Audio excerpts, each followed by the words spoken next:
দেখছিলাম যে প্রধান উপদেষ্টার কাছে বিডিআর বিদ্রোহের বিষয়ে তদন্ত প্রতিবেদন জমা দিয়েছে এই উদ্দেশ্যে গঠিত স্বাধীন তদন্ত কমিশন। সেটি নিয়ে আপনার সাথে আসলে কথা বলতে চাই। শুরুতেই আপনার কাছে জানতে চাই যে সেই সময় আপনি কোন অবস্থানে ছিলেন? আপনার সম্পৃক্ততা কি ছিল এই বিডিআর বিদ্রোহের আগে পরে বা ঘটনার সময়? বিডিআর বিদ্রোহের সময় বা বিডিআর বিদ্রোহ বলবো না আমি, কারণ এটাই প্রথমে আমি এইটুকু কারেকশন করে নিই, এটা বিদ্রোহ ছিল না। বিডিআর বিদ্রোহ ছিল না এই অর্থে যে এই ধরনের বিদ্রোহের আহ, এটা একটা পারসেপশন ছিল। বিডিআর বিদ্রোহ আসল উদ্দেশ্য ছিল এটা অন্যরকম কিছু, যেটা আমরা পরে বুঝতে পেরেছি। আর বিডিআর বিদ্রোহ এর আগেও বিডিআর এ কিন্তু আরো বিদ্রোহ হয়েছে। আহ, এই এই দাবিটা বিডিআর এর সৈনিকদের ছিল যে তারা চায় তাদের নিজস্ব অফিসার হুম। নেওয়ার জন্য। এবং এই প্রচেষ্টা কিন্তু প্রথমে শুরু হয়েছিল 1975 সালে। বাংলাদেশে যখন প্রথম ব্যাচটা নেওয়া হয়, বাংলাদেশ সেনাবাহিনীতে যখন কমিশন এর জন্য, যেটাকে বলে SSC-1, এই ব্যাচে কিন্তু অনেক অফিসার ছিল যাদেরকে বিডিআর এর জন্যই রিক্রুট করা হয়েছিল। কিন্তু আহ, পরবর্তীতে আর এই অ্যাটেম্পটা ঠিক মতো, আমি বলবো যেটার প্রশাসনিক অসুবিধা, কিছুটা নিয়ন্ত্রণের অসুবিধার কারণে আহ, তারা আর এটা ফলো করে নাই। বাংলাদেশ আর কি সরকার তখন এটা ফলো করে নাই, না করে ঠিক আগের মতোই বিডিআর এর যে সমস্ত অফিসার আর্মি থেকে যেত, সেকেন্ডমেন্টে বলা হয় এটাকে, এই সেকেন্ডমেন্ট ডিউটিতে তারা যেত, গিয়ে আপনার বিডিআর এ ডিউটি করে 2 থেকে 3 বছর, সাধারণত সর্বোচ্চ 3 বছর করে তারা ফেরত আসতো। তো এটাই ছিল নর্মালি বাংলাদেশ সেনাবাহিনীর। সুতরাং এটা যে একটা নতুন কিছু তা কিন্তু না। এই 50 বছর ধরেই কিন্তু, বা 2009 সাল পর্যন্ত যদি ধরি আমি, তো স্বাধীনতার পরে ধরেন 29 বছর আর প্রায় 38 বছর ধরে কিন্তু এটাই ছিল। বিডিআর এ এই পদ্ধতিটাই ছিল এবং ইট ইজ ভেরি মাচ মানে ইফেক্টিভ ছিল। আহ, এবং যার কারণে আমি বলবো যে এটা বিদ্রোহ ঠিক না। কিছু অসন্তোষ থাকতে পারে, কিছু বিষয় থাকতে পারে, ডাল ভাতের ব্যাপার। তারপর আমরা যখন বিস্তারিত এটা নিয়েছি, সেখানে কিন্তু দেখা গেছে ডাল ভাত কর্মকাণ্ডে অ্যাকচুয়ালি সৈনিকদেরকে কিন্তু খুব একটা ডিপ্রাইভড হয় নাই। ব্রিগেডিয়ার তাদের জেনারেল যে জিয়াউল স্যার, আমি আসলে এই আপনার কাছে পুরো ঘটনাটাই জানতে চাইবো। এটা তো একটা সুবর্ণ সুযোগ। মানে আপনি সেই সময় সেখানে থেকেছেন, ফলে আপনার কাছ থেকে জানাটা। কিন্তু আপনি আগে আমার দর্শকদের উদ্দেশ্যে এতটুকু স্পষ্ট করবেন যে সেই সময় আপনার সম্পৃক্ততা, আপনার অবস্থান, আপনার মানে পদ সেখানে কি কিভাবে বলছি পদায়ন কিভাবে ছিল? জি হ্যাঁ, বলছি, সেটি আমি তারপরে অ্যাকচুয়ালি বিডিআর বিডিআর বিদ্রোহের সময় আমি ছিলাম বাংলাদেশ সেনাবাহিনীর অপারেশন পরিদপ্তরের পরিচালক। হুম, অর্থাৎ বাহিনীর ভিতরে অভিযান বা অপারেশন জাতীয় যে বিষয়টা, এটার পরিকল্পনা এবং এটার প্রয়োগ, দুটোই কিন্তু অ্যাকচুয়ালি অপারেশন পরিচালকের দায়িত্ব। তো আমি বলবো বাংলাদেশ সেনাবাহিনী যে প্রতিরক্ষার ব্যবস্থা বা প্রতিরক্ষার যে পরিকল্পনা, সেটা কিন্তু কমপ্লিটলি ডাইরেক্টর অপারেশনের দায়িত্ব, এবং আমি সেই দায়িত্বে ছিলাম। হুম, আমি এই দায়িত্বটা গ্রহণ করি ডিসেম্বর মাসের অ্যাকচুয়ালি 15 তারিখে আমি জয়েন করেছি, কিন্তু আমার কর্তব্য বুঝে নিয়েছি 28 তারিখে, ডিসেম্বরের 28 তারিখ। তো তারপর থেকে আমি তো সুতরাং বিডিআর বিদ্রোহ যখন শুরু হয় তখন আমার মাত্র 2 মাস সেখানে চাকরি হয়েছে। আমি আহ, ব্রিটেনে একটা 1 বছরের একটা উচ্চতর প্রশিক্ষণে গিয়েছিলাম, সেখান থেকে ফেরত এসে আমি এই দায়িত্বটা গ্রহণ করি। এবং দায়িত্ব গ্রহণ করার সাথে সাথেই অ্যাকচুয়ালি তখন 2009 সালের নির্বাচনের যে আওয়ামী লীগ সরকার যেখানে বিজয়ী হয়ে তারা সরকার গঠন করলো, সেই 2008-এর যে ইলেকশন, ডিসেম্বরের ইলেকশন, ওই ইলেকশনে কিন্তু আমি এসে জয়েন করেছি। কিন্তু আমি ইলেকশনের প্রসেসের মধ্যে আমি ছিলাম না, কারণ ইলেকশন ব্যাপারটাও একটা আহ, এই যে বেসামরিক প্রশাসনকে সাহায্য করা, এটাও একটা দায়িত্ব। এবং এই দায়িত্ব কিন্তু পরিকল্পনা করা হয় এই ডাইরেক্টর অফ অপারেশনস দিয়ে। তো সুতরাং আমি আর ওই পরিকল্পনায় ঢুকিনি। আমি শুধুমাত্র ইলেকশনটা শেষ হওয়ার পরে আমি আমার দায়িত্ব বুঝে নিই। হুম, দায়িত্ব বুঝে নেওয়ার পরে তো আমি আমার দায়িত্ব পালন করতে থাকি। এবং বিডিআর এর যে হত্যাকাণ্ড হয় ওই সময় আমি বলবো যে আমি ছিলাম ডাইরেক্টর মিলিটারি অপারেশন, যার কাজ ছিল বাংলাদেশ সেনাবাহিনীর যত রকম অপারেশন আছে সেটাকে পরিকল্পনা করা এবং এটাকে সে সিদ্ধান্ত অনুযায়ী পরিচালনা হুম। করা। এটাই ছিল তো আমার দায়িত্ব। সেই সময় যে অপারেশন রিস্টোর অর্ডার নির্দেশনা দেওয়া হয়েছিল, সেই অপারেশনটিকে জি। আপনি সেটির দায়িত্ব কি আপনি ছিলেন? রেস্টোর অর্ডারের আগে আরো একটা ব্যাপার ছিল, সেটা আমি বলি আপনার। সেনাবাহিনীতে আদেশ সাধারণত লিখিত দেওয়া হয়, যেটা একেবারে বিস্তারিত আদেশ থাকে। সেনাবাহিনীতে আদেশ দেওয়ার আরেকটা ফর্ম আছে, সেটার নাম হলো ফ্র্যাগমেন্টেশন অর্ডার। অর্থাৎ যখন আমাদের হাতে যখন সময় খুব কম থাকে, তখন আমরা কুইক 1 পৃষ্ঠার ভিতরে একটা আদেশ দিয়ে থাকি, এবং এটা সাধারণত হয় ওয়্যারলেস মেসেজ, এটা পাঠানো হয়ে থাকে। এবং এই আদেশটা দিয়েই কিন্তু এই বিডিআর হত্যাকাণ্ডের খবর প্রথমে যখন আমরা পাই, 25শে ফেব্রুয়ারি 9:30টার সময় আমাদের সেনাবাহিনীর সদর দপ্তরে তখন একটা মিটিং চলছিল। সেই মিটিং এর ছিল এটা, এই মিটিংটার নাম হলো জিএসপিসি মিটিং। অর্থাৎ এখানে সেনাবাহিনীর অস্ত্রপাতি কেনার জন্য বা নতুন কোনো সিস্টেম যদি আমরা ইন্ট্রোডিউস করতে চাই, তো এই বিশেষ করে এই রসদ জাতীয়, not supplies like food and fuel, এগুলি না, এটা হলো অস্ত্রপাতি সংক্রান্ত কোনো কেনাকাটার বা এগুলি অনুমোদনের যে বিষয়টা, এটা এই মিটিংটা এখানেই হয়। এটা ছিল বছরের দ্বিতীয় মিটিং। সাধারণত এটা প্রতি মাসেই একবার হয়, অথবা 2 মাস পরে হতে পারে, এটা নির্ভর করে এটা। এবং এই মিটিং এ কিন্তু এই অস্ত্র কেনা বা নতুন কেনা বা এটাকে বা নতুন পদ্ধতি চালু করা অথবা কোনোটাকে বাদ দেওয়া, এই সবকিছুই কিন্তু সিদ্ধান্ত হয় এই মিটিং এ। তো এই মিটিংটা যখন চলছিল 25শে ফেব্রুয়ারি 9টার সময় শুরু হয়েছিল, এবং এই 9:30টার দিকে আমরা জানতে পারি যে এরকম, আহ, আমরা তো আসলে তখন জানতে পারিনি। হঠাৎ দেখলাম যে সেনা সেনাপ্রধানের যে সামরিক সচিব, উনি এসে সেনাপ্রধানকে কিছু একটা কানে কানে বললেন। এরপরে উনি ওখান থেকে উঠে চলে গেলেন। জেনারেল শাকিল কথা বলতে চাচ্ছিলেন, এটাই হলো আসল ব্যাপার। তো উনি উঠে চলে গেলেন এবং সাথে সাথে উনি সিজিএস কে বললেন যে আসতে। তো সিজিএস যখন, জেনারেল সিনা ইবনে জামালি, উনি যখন উঠে যাচ্ছিলেন, তখন উনি আমাকেও ইশারা করলেন। এবং যেতে যেতে আমরা রাস্তায় এসে, মানে মিটিং রুম থেকে সেনাপ্রধানের অফিস পর্যন্ত যেতে খুব সম্ভবত 2 থেকে 2.5 মিনিট লাগে। এর মধ্যেই কিন্তু আমার কাছে ফোন আসা শুরু করেছে যে এরকম বিডিআর সদর দপ্তরে কোনো একটা ঝামেলা হচ্ছে, এবং তারা এটাকে, আহ, তারাও ঠিক বুঝতে পারছে না, এক ধরনের বিদ্রোহ বা সৈনিকরা বিশৃঙ্খলা। এবং এই ধরনের মেসেজটা আমার যে প্রতিপক্ষ বিডিআরে, উনি ছিলেন কর্নেল, শহীদ কর্নেল আনিস, উনি আনিসুজ্জামান। উনি ছিলেন বিডিআর এর অপারেশন পরিচালক, অপারেশন এবং পরিচালক প্রশিক্ষণ, ওনারা দুটো মিলে একটা দায়িত্ব পালন করেন। উনি আমাকে ফোন করে বললেন যে এরকম আমাদের এখানে সৈনিকরা গন্ডগোল করছে, এবং আমরা সবাই নিরস্ত্র, কিন্তু কিছু আর্মড সোলজার এসে তারা ইনডিসিপ্লিন অ্যাকশন করছে, এবং আমার মনে হয় যদি এরকম বড় কিছু হয়ে যায় তাহলে কিন্তু তোমাদের হেল্প লাগবে। সুতরাং তাড়াতাড়ি তুমি আমাদেরকে সাহায্য করার জন্য, আমাদেরকে এখান থেকে উদ্ধারের জন্য ব্যবস্থা করো। তো এই ব্যাপারটা, মানে প্রথমে এটা বিশ্বাসযোগ্য হচ্ছিল না। কিন্তু জেনারেল শাকিল যখন সেনাপ্রধানকে এটা বললেন, বলার পরপরই উনি, সেনাপ্রধান কি করলেন, উনি সাথে সাথেই এই 46 পদাতিক ব্রিগেডের যে কমান্ডার, ব্রিগেডের হাকিম, তাকে উনি ফোন করলেন। ওনারা ফোনে, দুইজনের সেল ফোনে কথা বলছেন। আমি শুনছি সেনাপ্রধান কি উত্তর দিচ্ছে, এবং আমি আর যে 46 ব্রিগেডের যে কমান্ডার উনি কি বলছেন এটা কিন্তু আমি বুঝতে পারছি না, কিন্তু সেনাপ্রধানের কথা আমি শুনতে পাচ্ছি।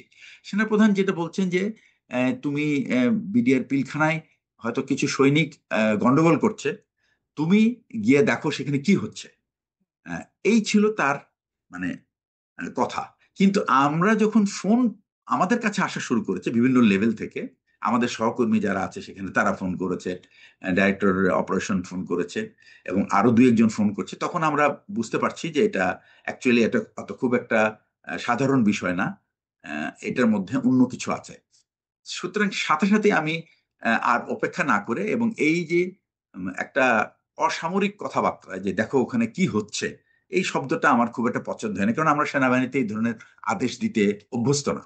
আমাদের আদেশ আমরা খুব স্পষ্টভাবে দেই। সাধারণত কাউকে যদি কোনো দায়িত্ব দিতে হয়, তাহলে প্রথমে তার কাজটা কি, পরিস্থিতিটা উম, বর্ণনা করে তার কাজ কি হবে, যেটাকে আমরা টাস্ক বলি বা মিশন বলি, এবং সেই সাথে কাদেরকে নিয়ে তিনি এই মিশনটা অ্যাকমপ্লিশ করবেন, এটা আমরা তাহলে তাদেরকে এই বলি। দেখো সেখানে কি হচ্ছে এটার মানে কি? মানে এটা বলে কি হলো? এটা উনি গিয়ে কি অ্যাকচুয়ালি করলেন? আমার কাছে এটা ইট ওয়াজ কমপ্লিটলি এ মেস, মানে এই ভাষাটাই ঠিক হয় নাই আর কি। এবং এইটারই কিন্তু সুযোগ নিয়েছে সবাই। তো আমরা আর কিন্তু সুযোগ দিই নাই, কারণ উনি যখন এই কথাটা বললেন, সাধারণত সিনিয়র অফিসাররা কিন্তু সবকিছু ডিটেল বলে দেন না, তারা একটা ধারণা দিয়ে দেন। আমাদের কাজ হলো এটাকে convert into proper military form, যে যেভাবে মিলিটারিকে আদেশ দেওয়া হয় সেই আদেশে। তো আমরা কি বললাম কি, যে আমরা তো এই মুহূর্তে আর কোনো ডিটেল প্ল্যানিং এ যাব না, আমরা শুধুমাত্র একটা পরিস্থিতিটা বললাম যে ওখানে কিছু আমাদের কিছু অফিসার তার দরবার হলে আটকা পড়েছে এবং সৈনিকরা সম্ভবত তাদেরকে ঘিরে ধরেছে, এরকম একটা পরিস্থিতি দিয়ে টাস্ক হলো তাদেরকে উদ্ধার করা বলে, কে কে এটাতে অংশগ্রহণ করবে এটা আমাদের বলে দিলাম। আমরা ওই মুহূর্তে অ্যাকচুয়ালি এরকম সময়টা এত কম ছিল যে এটা আমাদের জন্য জরুরি ছিল বিডিআর সদর দপ্তরে পৌঁছা। এবং আমাদের কাছে যেটুকুই আছে, ঢাকা শহরের অ্যাকচুয়ালি খুব বড় সাইজের সেনাবাহিনী রাখা হয় না নিরাপত্তার কারণে, কারণ এখানে অনেক ইতিপূর্বে অনেক দুর্ঘটনা আছে বাংলাদেশের কনটেক্সটে। সেই কারণে মানে বিভিন্ন সরকার প্রধানদের নিরাপত্তার কথা চিন্তা করে ঢাকা শহরে খুব বড় ধরনের ফোর্স রাখা হয় না। তো আমরা ওই দিন আবার ছিল শিখা অনির্বাণে প্রেসিডেন্ট জিল্লুর রহমান সাহেবের, উনি ছিল রিড লেইং মানে আপনার উনি পুষ্পস্তবক, ওই শহীদ সব সেনাবাহিনীর সদস্যদের জন্য যে আমাদের যে স্মৃতিস্তম্ভটা আছে সেটাকে আমরা যেটা নাম হলো শিখা অনির্বাণ, এইখানে উনি একটা সশস্ত্র বাহিনীর একটা গার্ড হবে, সেই গার্ড ওখানে রিড লেইং করবে, অর্থাৎ একটা ফুলের বুকে দিবে আর কি। তো এই অনুষ্ঠানটা হওয়ার কথা ছিল, যার কারণে আমি খুব তাড়াতাড়ি ফোর্সটাকে মোবিলাইজ করতে পেরেছি। তো এই ফোর্স ছিল মিরপুর ক্যান্টনমেন্ট থেকে আসছিল তারা, কিন্তু তাদের কাছে সব ছিল স্মল আর্মস বলি যেটা, যে রাইফেল, এলএমজি বা এই এসএমজি এই ধরনের, কিন্তু এদের কোনো অ্যামুনেশন ছিল না, কারণ সাধারণত এই ধরনের অনুষ্ঠানে অ্যামুনেশন আনা হয় না। সুতরাং অ্যামুনেশন ছাড়াই এটা প্রেসিডেন্টের একটা সিরিমোনিয়াল ডিউটি, সেখানে অ্যামুনেশনের কোনো প্রয়োজন নেই। এই যখন আমরা এই ঘটনা হচ্ছে তখন সাথে সাথে প্রেসিডেন্টের প্রোগ্রামটা ক্যান্সেল হয়ে গেল এবং আমরা জানালাম যে এই মুহূর্তে প্রেসিডেন্টের এখানে আসাটা নিরাপদ না। তো তারপরে প্রেসিডেন্ট তো আসা বন্ধ হয়ে গেল। এরপরে আমরা এই ফোর্সটাকেই খুব কুইকলি অর্গানাইজ করলাম, সাথে আরো 3টে ইনফেন্ট্রি পদাতিক ব্যাটালিয়ন ছিল, তাদেরকে তাদেরকে টাস্কিং করা হলো যে কে কোথায় ডিপ্লয় করবে। এই এই অর্ডারটা আমরা মানে মেসেজের মাধ্যমে আমরা ব্রিগেড হেডকোয়ার্টারে পাঠিয়ে দিই, এবং ব্রিগেড হেডকোয়ার্টারের কাজ কিন্তু তারপরে সে তার মতো করে একটা আদেশ সে তৈরি করে তার ইউনিট কমান্ডারদেরকে বলবে। এবং এই যে বিল্ড আপ অফ ফোর্স, মানে ক্যান্টনমেন্ট থেকে বিডিআর পর্যন্ত যাওয়ার যে ফোর্সটাকে যে আমরা ওখানে একত্রিত করব, এটারও একটা সিকোয়েন্স আছে। তো আমি সাধারণত এই কাজটা ওনারই করার কথা, ব্রিগেডের মানে পদাতিক ব্রিগেডের যে কমান্ডার ব্রিগেডের হাকিম তারই করার কথা, কিন্তু আমি দেখলাম যে উনি এত কম সময় আছে, সুতরাং আমি কি করলাম, আমার একটা স্টাফ দিয়ে আমি জাহাঙ্গীর গেটে একটা অফিসার রাখলাম যে শুধুমাত্র মনিটর করার জন্য যে ফোর্স কত দ্রুত ওখানে যাচ্ছে, কেউ কোনো অসুবিধা হচ্ছে কিনা এটা, এবং আমাদের নিজের আপডেটের জন্য। এই ব্যাপারটা কিন্তু অনেকেই জানতো না যে আমরা এটা মনিটর করছি। এবং এটা আমার এই অ্যাকশনটা করার মেন উদ্দেশ্য ছিল এই ধরনের মানে হঠাৎ করে এই ধরনের একটা অপারেশন করতে গেলে অনেক সময় এই অপারেশনের সফলতা এবং বিফলের কারণে ব্লেম ব্লেম গেম শুরু হয়, কার দোষে বা কার ভুলে এটা হচ্ছে না বা ওটা হলো না, সময় মতো মানে আমি ঠিক মতো অর্ডার পাই নাই, আমি যেতে পারি নাই, আমি এই জিনিস নেই নাই, ওই জিনিস নেই, এই ধরনের কমপ্লেন যেন করার সুযোগ না থাকে, এই জন্য কিন্তু আমরা এই মনিটরিংটা করেছি। এবং এটাতে আমাদের একটা সুবিধা হয়েছে, আমরা জানতে পেরেছি কি পরিমাণ ট্রুপস আমরা ডিপ্লয় করেছি এবং এদের নেতৃত্বে কারা কারা ছিল। তো এই ব্যাপারটা এটা এটা কিন্তু এই রেকর্ডটা ছিল আমার কাছে, অর্থাৎ এমও ডাইরেক্টরেটে, এবং এটা আমরা করেছিলাম পিওরলি মনিটর করার জন্য। কিন্তু আচ্ছা, একটু এইটুকু জিজ্ঞাসা করে নিই। আপনি যেহেতু হ্যাঁ, বলছিলেন মনিটরিং করবে যে যথেষ্ট মানে গতিতে কাজ করছে কিনা, যাচ্ছে কিনা, জি যথেষ্ট ছিল জি কি আসলে? যথেষ্ট গতিতে যাচ্ছিল হ্যাঁ, ফোর্স? আমি বলবো যে ওই মুহূর্তে আমরা যে পরিস্থিতি আমরা শুনছিলাম, ওই মুহূর্তে ইট ওয়াজ গুড এনাফ। কারণ আমাদের কাছে যে সমস্ত অস্ত্র ছিল, একটা ইনফেন্ট্রি ব্যাটালিয়নের যে হেভি অস্ত্র যেগুলি বলে, হুম, সেই অস্ত্রগুলি কিন্তু যথেষ্ট, ওগুলি কিন্তু বিডিআর এর কাছে নাই, ওই ধরনের অস্ত্র নাই। সুতরাং এই অস্ত্র কিন্তু যথেষ্ট, 3টা ব্যাটালিয়নের এই অস্ত্রগুলি যথেষ্ট পাওয়ারফুল, এবং এগুলির কিন্তু লাইভ অ্যামুনেশন ছিল সাথে, এবং এরা সব অ্যামুনেশন সহ, এমন না যে শুধু অস্ত্র নিয়ে গেছে, they had everything to fight the adversary, অর্থাৎ এনিমিকে ফাইট করার জন্য। আমরা যদি বিডিআর এর ভিতরের যে ফোর্সটা, আমি তাদেরকে যদি বলি অ্যাডভার্সারি ফোর্স, তাহলে তাদেরকে মানে এলিমিনেট করার জন্য বা তাদেরকে নিরস্ত্র করার জন্য বা তাদেরকে পরাভূত করার জন্য আমাদের কাছে যথেষ্ট ছিল ওই মুহূর্তে। আচ্ছা। কারণ এটা কিন্তু এই এই পুরো ব্যাপারটা, সামরিক অপারেশনের ব্যাপারটা হচ্ছে, ইট ইজ দি মানে use of weapon at the quickest possible time. আচ্ছা। আপনি কত দ্রুত আপনি সৈন্য এবং ফায়ার পাওয়ার একসাথে একটা জায়গায় আপনি একত্রিত করে আপনি এটাকে মানে ইউজ করতে পারেন, সেটার উপরে কিন্তু আপনার সাকসেস। তো যত আপনি সময় দিবেন, তত কিন্তু আপনার অ্যাডভার্সারি বা যে নাকি আপনার বিরুদ্ধে আপনাকে প্রতিরোধ করবে, তারও কিন্তু সে শক্তি সঞ্চয় করতে থাকে। তো আমরা সেনাবাহিনীতে এটা বলি যে আমরা এই সুযোগটা আমরা কাউকে দিতে চাই না, যে অপোনেন্টকে আমরা কম সময় দেব এবং আমরা কুইকলি তাকে আমরা নিউট্রালাইজ করবো। এটাই হলো কিন্তু অ্যাকচুয়ালি সেই ফাইটটা যে হলো না প্রিন্সিপাল। কেন? আপনি যেটা মানে কন্টিনিউ করছেন সেটাই বলবেন। আমি একটু প্রশ্ন করলাম যে হ্যাঁ, সব এখন ঠিকঠাক ফাইটটা কেন অবস্থায় ছিল হলো না কিন্তু আমি ফাইটটা আপনাকে হলো না। বলি। হ্যাঁ। হ্যাঁ, ফাইটটা হলো না কেন? কারণ এখানে আরেকটা মানে আরেকটা অথরিটি বা কর্তৃপক্ষ পুরো ব্যাপারটাকে আমাদের নলেজের বাইরেই ওভারটেক করে ফেলেছে। এবং এটার মধ্যে এই আমরা যখন এত দ্রুত এই সমস্ত করছি, ফর্মালিটিস গুলি করছি, এবং এগুলি কিন্তু এমন না যে এগুলি কিন্তু আমার নিজের ইচ্ছে হচ্ছে।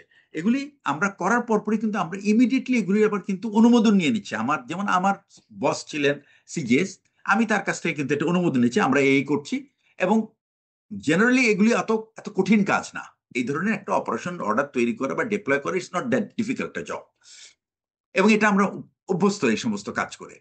তো এটা এটা হওয়ার পরে আমরা দেখলাম যে হঠাৎ করে আমার স্টাফ একজন বলল যে, স্যার এই বিডিআর তো স্যার এমপিরা দেখি ফ্ল্যাগ নিয়ে তারা তো গেটের দিকে, গেটের কাছে চলে গেছে। আমরা তো চিন্তা করলাম যে এমপিদের তো, আমরা তো এমপিদেরকে ওখানে এক্সপেক্টই করছি না। এবং টিভিতে দেখলাম যে এরকম মুন্নি সাহার কাভারেজ হচ্ছে, এবং সে বিডিআর এর সব বঞ্চনার কাহিনী সে আমাদেরকে, সে কাল্পনিক কাহিনীগুলি তুলে ধরছে, এবং এবং সে চেষ্টা করছে বলার জন্য যে বিডিআর এর সৈনিকরা খুব মানে ক্ষুব্ধ, এবং তাদের প্রতি অবিচার অন্যায় করা হচ্ছে দীর্ঘদিন থেকে, এবং যার কারণে। আচ্ছা, এখানে একটা কথা বলে রাখি যে সেটা হচ্ছে যে সেনাবাহিনীর যে সামারি ডিসপোজাল বলে একটা ব্যাপার আছে, যে সেনাবাহিনী বা এই ধরনের ডিসিপ্লিন বাহিনীতে কিন্তু অপরাধ করলে সাথে সাথে বিচার, একটা সংক্ষিপ্ত বিচারের একটা ব্যবস্থা আছে, যেন এই অপরাধগুলি আর না ঘটে। এবং এগুলি কিন্তু খুবই আমি বলবো এটা ব্রিটিশ পিরিয়ড থেকে এটা চলে আসছে, এবং আমরা তাদের কাছ থেকে এটা ইনহেরিট করেছি। ইন্ডিয়ান আর্মিতে আছে, পাকিস্তান আর্মিতে আছে, আমাদের আর্মিতে হচ্ছে, এই ধরনের সাবকন্টিনেন্টের এবং এর বিভিন্ন দেশের আর্মিতেই আছে সামারি সামারি ডিসপোজালের ব্যাপারটা, যে কেউ অপরাধ করলে, একটা সৈনিক যদি অপরাধ করে বা একটা এনসিও যদি অপরাধ করে, এবং এগুলি সব সাজা খুব খুব ছোট ধরনের সাজা, যেন এটা মেইনলি হলে এটা কুইক করা হয়, এবং অ্যাট দ্য সেম টাইম এটা যেন এটা নতুন করে আবার না হয়, রিকারেন্সটা বন্ধ করার জন্য। তো বিডিআরও কিন্তু এই ধরনের অনেক ডিসিপ্লিনের এগেনস্টে, সে ফর এক্সাম্পল করাপশন বা পিলফ্রেজ বা সে মিসঅ্যাপ্রোপ্রিয়েশন, তারপর ব্রাইবারি, এই ধরনের কেস যেহেতু তারা পাবলিকের সাথে, কিন্তু এই এই প্রবলেমগুলি কিন্তু সেনাবাহিনীতে নাই। এই যে ব্রাইবারির ব্যাপার ট্যাপারগুলি, কারণ ওইখানে পাবলিক এবং মিলিটারির মধ্যে কোনো কন্ট্যাক্ট পয়েন্ট নাই, ট্রানজেকশন পয়েন্ট নাই, কিন্তু বিডিআর আছে। যেমন তারা বর্ডারে বিভিন্ন জায়গায় ডিউটি করে, সেখানে তাদের সিকিউরিটি ব্যাপার আছে, সিকিউরিটি দিতে হয়, বর্ডার গার্ড করতে হয়, এবং ওইখানে সমস্ত স্মাগলিং হয়। প্রজেক্টের সাথে এখন জড়িত থাকে, মানে এখন না, মানে জড়িত। এটা এখনকার ব্যাপারটা আলাদা, প্রজেক্ট ইজ টোটালি ডিফারেন্ট। এবং প্রজেক্ট কিন্তু এই যে যে মিলিটারি সেখানেও ফোর্সের কথা আমরা বলছি, হ্যাঁ। না, যে মিলিটারি ফোর্সের কথা আমরা বলছি, এই যে ইনফেন্ট্রি, যারা নাকি বেসিক্যালি যুদ্ধ করার জন্যই কাজ, তাদের কাজই হলো to get close to the enemy and fight, আর বাকিরা কিন্তু তাকে হেল্প করে। তো এই যে ফাইটিং এলিমেন্টস যারা, তাদের সাথে কিন্তু project is not involve, they আচ্ছা। Are not out, they are not within the project. আচ্ছা, সুতরাং সেই এদের ওই জায়গায় আমাদের হ্যাঁ, এটাই হলো আসল কথা। তো বিডিআর এর যে এই ধরনের অসন্তোষ যে হবে, একটা যে কেউ অপরাধ করলে তার অপরাধের যদি সাজা হয়, সে তো আর খুশি হবে না। কারণ সাজা হওয়ার পরে যদি তার চাকরিচ্যুত হয় বা তার যদি 2-4 মাস জেল হয়, তাহলে তো he will never be happy. তো এই ধরনের কেস কিন্তু is very normal in the military, এবং it is not actually the reason for which a soldier revolts. So এই রিভোল্টের ব্যাপারটা এ, এটা কিন্তু অনেক দিন ধরে আমাদের কাছে পরে মনে হয়েছে, পরে আমরা যখন খোঁজ পেয়েছি যে এই বিষয়টা নিয়ে বিডিআর এর সৈনিকরা, যেহেতু তাদের মেইন পয়েন্ট ছিল তার ওভারওয়ার্ক ছিল, কারণ ডাল ভাত কর্মসূচির সময় সাধারণ মানুষকে ডাল এবং মানে চাল ডাল তেল, এই যে এসেনশিয়াল কমোডিটি, এটা পৌঁছানোর জন্য বিডিআর এর সৈনিকদেরকে অনেক 8 ঘন্টা ডিউটিতে তারা ছিল না, তারা হয়তো দেখা যাচ্ছে অনেকে 16 ঘন্টা ডিউটি করছে, অন্তত 20 ঘন্টা। তো এই যে একটা টায়ারিং জব, এটার এগেনস্টে তাদের তো বেতন হলো নর্মাল বেতন, আর হয়তো অল্প কিছু ভাতা। তো এটা হয়তো বা দে আর নট ভেরি হ্যাপি, হয়তো এটা তাদের একটা, আমরা এই ধরনের, যদি কারো কোনো তারা যদি কেউ যদি ক্ষুব্ধ হয়ে থাকে যে তাদেরকে এনাফ মানে অ্যালাউন্স বা পকেট অ্যালাউন্স দেওয়া হচ্ছে না, তাহলে কিন্তু এই ব্যাপারটা সেনাবাহিনী বিডিআর সব জায়গায় কিন্তু সিস্টেম আছে যে আপনার যদি এরকম কিছু বলার থাকে আপনি বলবেন, এটা আমরা হায়ার হেডকোয়ার্টারে যাব, তাদের সঙ্গে নেগোশিয়েট করব, দরকার হলে আমরা কিছু ইমপ্রুভ করে নিয়ে আসতে পারি। এটা কিন্তু একটা খুব কঠিন, খুব নেই দেখাচ্ছে যে বিডিআররা খুব ক্ষুব্ধ, এবং তারা সৈনিকদের সৈনিকরা এই ধরনের তারাই তাদের ডিজির কাছে, ডিজির দরবারে এই দাবি তুলেছে। এবং এইটা নিয়ে কিন্তু ডিজি এর আগে কথা বলেছে তাদের সাথে, আমরা পরে জেনেছি যে ডিজি এর আগে নিয়ে এইটা নিয়ে যে বিভিন্ন ইউনিটের থেকে, সাধারণত ডিজির দরবারে বিভিন্ন ইউনিট থেকে কারো কোনো যদি প্রস্তাব থাকে তাহলে প্রস্তাব চাওয়া হয়, সেই প্রস্তাবের উপরে আলোচনা হয়, হওয়ার পরে তারপরে ডিজি এই প্রস্তাবের ব্যাপারে তার যে মন্তব্য বা তার যে করণীয় সেটা সৈনিকদেরকে বলে। এটা একটা ফর্মালি এই জিনিসটা জানানো হয়, এইটাই ব্যাপার। কিন্তু এটা যে একটা বিদ্রোহের আকারে রূপ নেবে, এটা অবিশ্বাস্য ছিল। কিন্তু সমস্যা ছিল যে এই বিদ্রোহ অন্য কেউ জানার আগে কিভাবে দুইজন মানে মেম্বার অফ পার্লামেন্ট জানলো, that is a very surprising thing, because বিদ্রোহ হচ্ছে ভিতরে, আমরা জানছি, আই এম শিওর ও ভিতরের কোনো অফিসার কোনো এমপি কে বলে নাই যে আমরা বিদ্রোহের মধ্যে পড়ছি, আপনি আসেন আমাদেরকে হেল্প করেন। কিন্তু তারা তার মধ্যে এর মধ্যে সেনা প্রধানের সাথে তৎকালীন প্রধানমন্ত্রীর কথাবার্তা এগুলো হচ্ছিল না? মানে হ্যাঁ এভাবে কি, হচ্ছিল, তো এভাবে কি সবই জানতে হচ্ছিল। পারেন না মানে এমপিরা?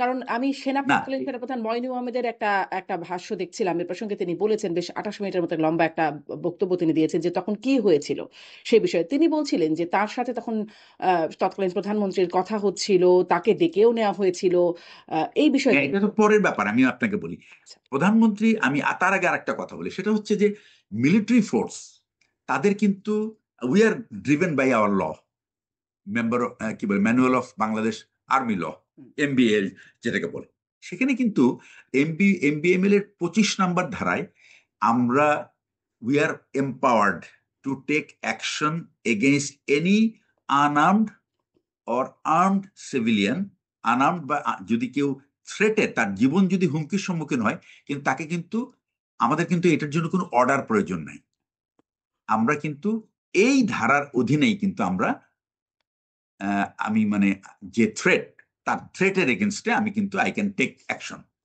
Two save him. তো এটার জন্য কিন্তু কারো যদি আমি কারো এই আহ, জীবনের, তার জীবনের হুমকি, এইটা জেনে যদি আমি কারো পারমিশনের জন্য অপেক্ষা করতাম, তো আমি তো তাকে জীবনেও বাঁচাতে পারবো না। সুতরাং এই জন্যই এই জন্যই আমাদেরকে দেখেন, আমরা যখন যে কোনো সৈনিক, আর্মড সোলজার যখন ইউনিটে জয়েন করে, তার প্রথম কাজটা হলো সে গিয়ে প্রথমে তার অস্ত্রটা সে তার নামে বরাদ্দ নেয়, এবং এই বরাদ্দ নিলেও সেই অস্ত্রটা থাকে কিন্তু অস্ত্রাগারে, কিন্তু ওই অস্ত্রটা বরাদ্দ কিন্তু সেই সোলজারের নামে, that is his first action. এটা কেন করা হয়? Because there could be any emergency of like war, conflict, অথবা লেটস এ লিমিটেড কনফ্লিক্ট অথবা লিমিটেড ওয়ার, যেখানে আপনাকে অস্ত্রটা খুব কুইকলি নিয়ে আপনাকে কিন্তু অ্যাকশনে যেতে হতে পারে।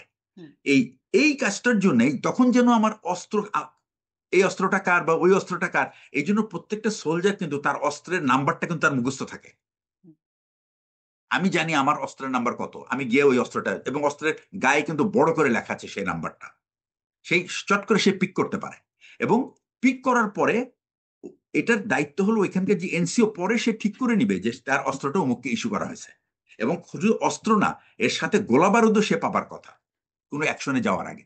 সুতরাং এই, এটা একটা সেট ড্রিল, এটার মধ্যে কোনো রকম সন্দেহ কারো নাই। সুতরাং যখনই আমি কোনো অ্যাকশনে যাব, সেটা অপারেশনাল হোক আর নন অপারেশনাল হোক, প্রত্যেকটা সোলজার কিন্তু will carry the weapon and he will carry the first line ammunition.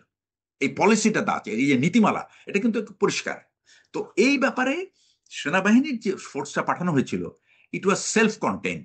এদের হাতে যা ছিল, অস্ত্র সরঞ্জাম, গোলা বারুদ যথেষ্ট ছিল বিডিআর বিদ্রোহকে, বা যদি বিদ্রোহ হয়েই থাকে সেটাকে দমন করা বা সেটাকে নিরস্ত্র করা। এবং যখন একটা সোলজার, আমি যদি একটা অপারেশনে যাই এবং আমি যদি একটা মানে আমার প্রতি যদি গুলি ছোড়া হয়, আমার কিন্তু কোনো অর্ডার দরকার নাই। It is my sole duty to respond to that fire. তো সুতরাং এখানে প্রধানমন্ত্রীর আদেশের অপেক্ষা, বরং প্রধানমন্ত্রী যদি বলে যে না এটা যাওয়া যাবে না, দ্যাট ইজ ডাউটফুল। বিকজ একটা প্রধানমন্ত্রীর কাজ কিন্তু প্রত্যেকটা মানুষের জানমাল রক্ষা করা। তার যদি, আমি বলবো যে একটা সিম্বলিক রেসপন্সিবিলিটি হয়ে থাকে, তো জানমাল রক্ষা করবে কিভাবে?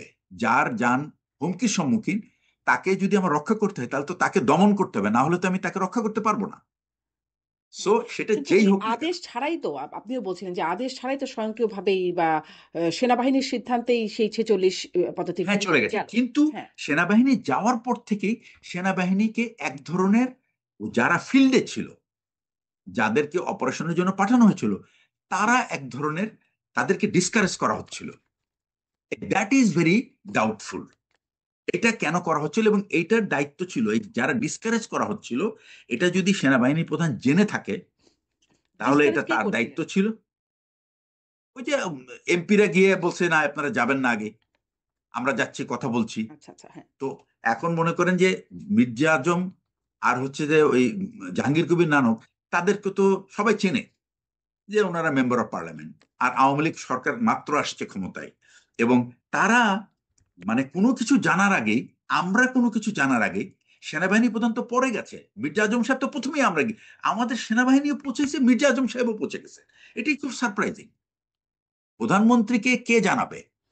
প্রধানমন্ত্রীকে তো জানাবে প্রধানমন্ত্রীর স্টাফরা। হ্যাঁ, আমি ধরে নিলাম যে জেনারেল শাকিল জানিয়েছে। তো জেনারেল শাকিল জানাইলে প্রধানমন্ত্রীর কাজ তো মির্জা আজমকে পাঠায় নেগোসিয়েট করে না। তো মির্জা আজম তো আর অস্ত্র ক্যারি করছে না, আর সে কি নেগোসিয়েট করবে? সে তো একটা সিভিলিয়ান মানুষ। সে কি একটা অস্ত্রের মোকাবেলা করতে পারবে? মির্জা আজমকে যদি মেরে দিত ওইখানে দুইটা সৈনিক, তাহলে কি হতো? হুম। ওনারা কি কনফিডেন্সে গেল যে তাদেরকে মারবে না? যেখানে কোনো মানুষই যাওয়ার সাহস পাচ্ছে না, সেখানে মির্জা আজম সাহেব এবং এবং জাহাঙ্গীর কবির সাহেব, নানক, ওনাদেরকে কি কনফিডেন্সে, তারা যে বিডিআর এর কয়জন সৈনিক তাকে চেনার কথা। আমরা তো ধরেন পলিটিক্সের খোঁজ রাখি, সে চাকরি থাকতেও রাখি, সবাই রাখে, কিন্তু সৈনিকরা তো আর এত নলেজেবল হওয়ার কথা না। খুব আনইউজুয়াল যে বাংলাদেশের কোন সৈনিক আপনি বলতে পারবেন না যে 300 এমপি কে চিনবে, কিন্তু আপনি অনেক অফিসার পাবেন তারা হয়তো 200 থেকে 250 এমপি কে চিনে ফেলবে। তারা নাম বলে, হ্যাঁ আমি জানি ওই এলাকার মানুষ। তো তাদের, বিকজ তাদের ইন্টারাকশনটাই ওই লেভেলে। কিন্তু একটা সৈনিক, এইখানে যদি দুইটা এমপি কে মেরে, তারা যদি একটা, ধরেন এমপি মাল, হুম। বিডিআর সৈনিকরা তার মানে মারল, কি তারা আর এটা দাবি করতে পারে যে তারা ঝুঁকি নিয়ে, নিজের জীবনের ঝুঁকি নিয়ে তারা সমঝোতা করতে গেছে? না, আমি এটাকে ইন্টারপ্রেট করবো ওইভাবে না, নিজের ঝুঁকি। কারণ সে তো জানেই না অ্যাকচুয়ালি কোথায় ঝামেলা, ঝামেলাটা তো অনেক পিছনে। সে তো বিডিআর এর সামনের গেটে গিয়ে কার সাথে নেগোসিয়েট করবে? বিডিআর এর বিডিআর এর একটা বিদ্রোহ হলে সে বিদ্রোহ কমান্ডারের সাথে করবে, তাই না? ওখানে তো কমান্ডার তো ওখানে ছিলই না, ওখানে তো ছিল সৈনিক, বিডিআর এর অস্ত্রধারী সৈনিক। তাদের সাথে কি সৈনিকদের সাথে আপনি কি সবার নেগোসিয়েশন, সৈনিকদের এই সাথে নেগোসিয়েশন যে তোমাদের যা, যা বিদ্রোহের কারণ বা অসন্তোষের কারণ সেগুলো সলভ করা হবে। এটা কি বললে মানে এটা আমার কি রিজনেবল হয়? এটা, this is not the art of negotiation. এটা যদি করে থাকে তাহলে শোনো বালখিল্যতা। হুম, এবং একটা হলো তার বালখিল্যতা, আর 2 নম্বর হলো উনি ওভার কনফিডেন্স ছিলেন, because he knows what is going on inside. Hmm, এটা অনেক আগেই জানে।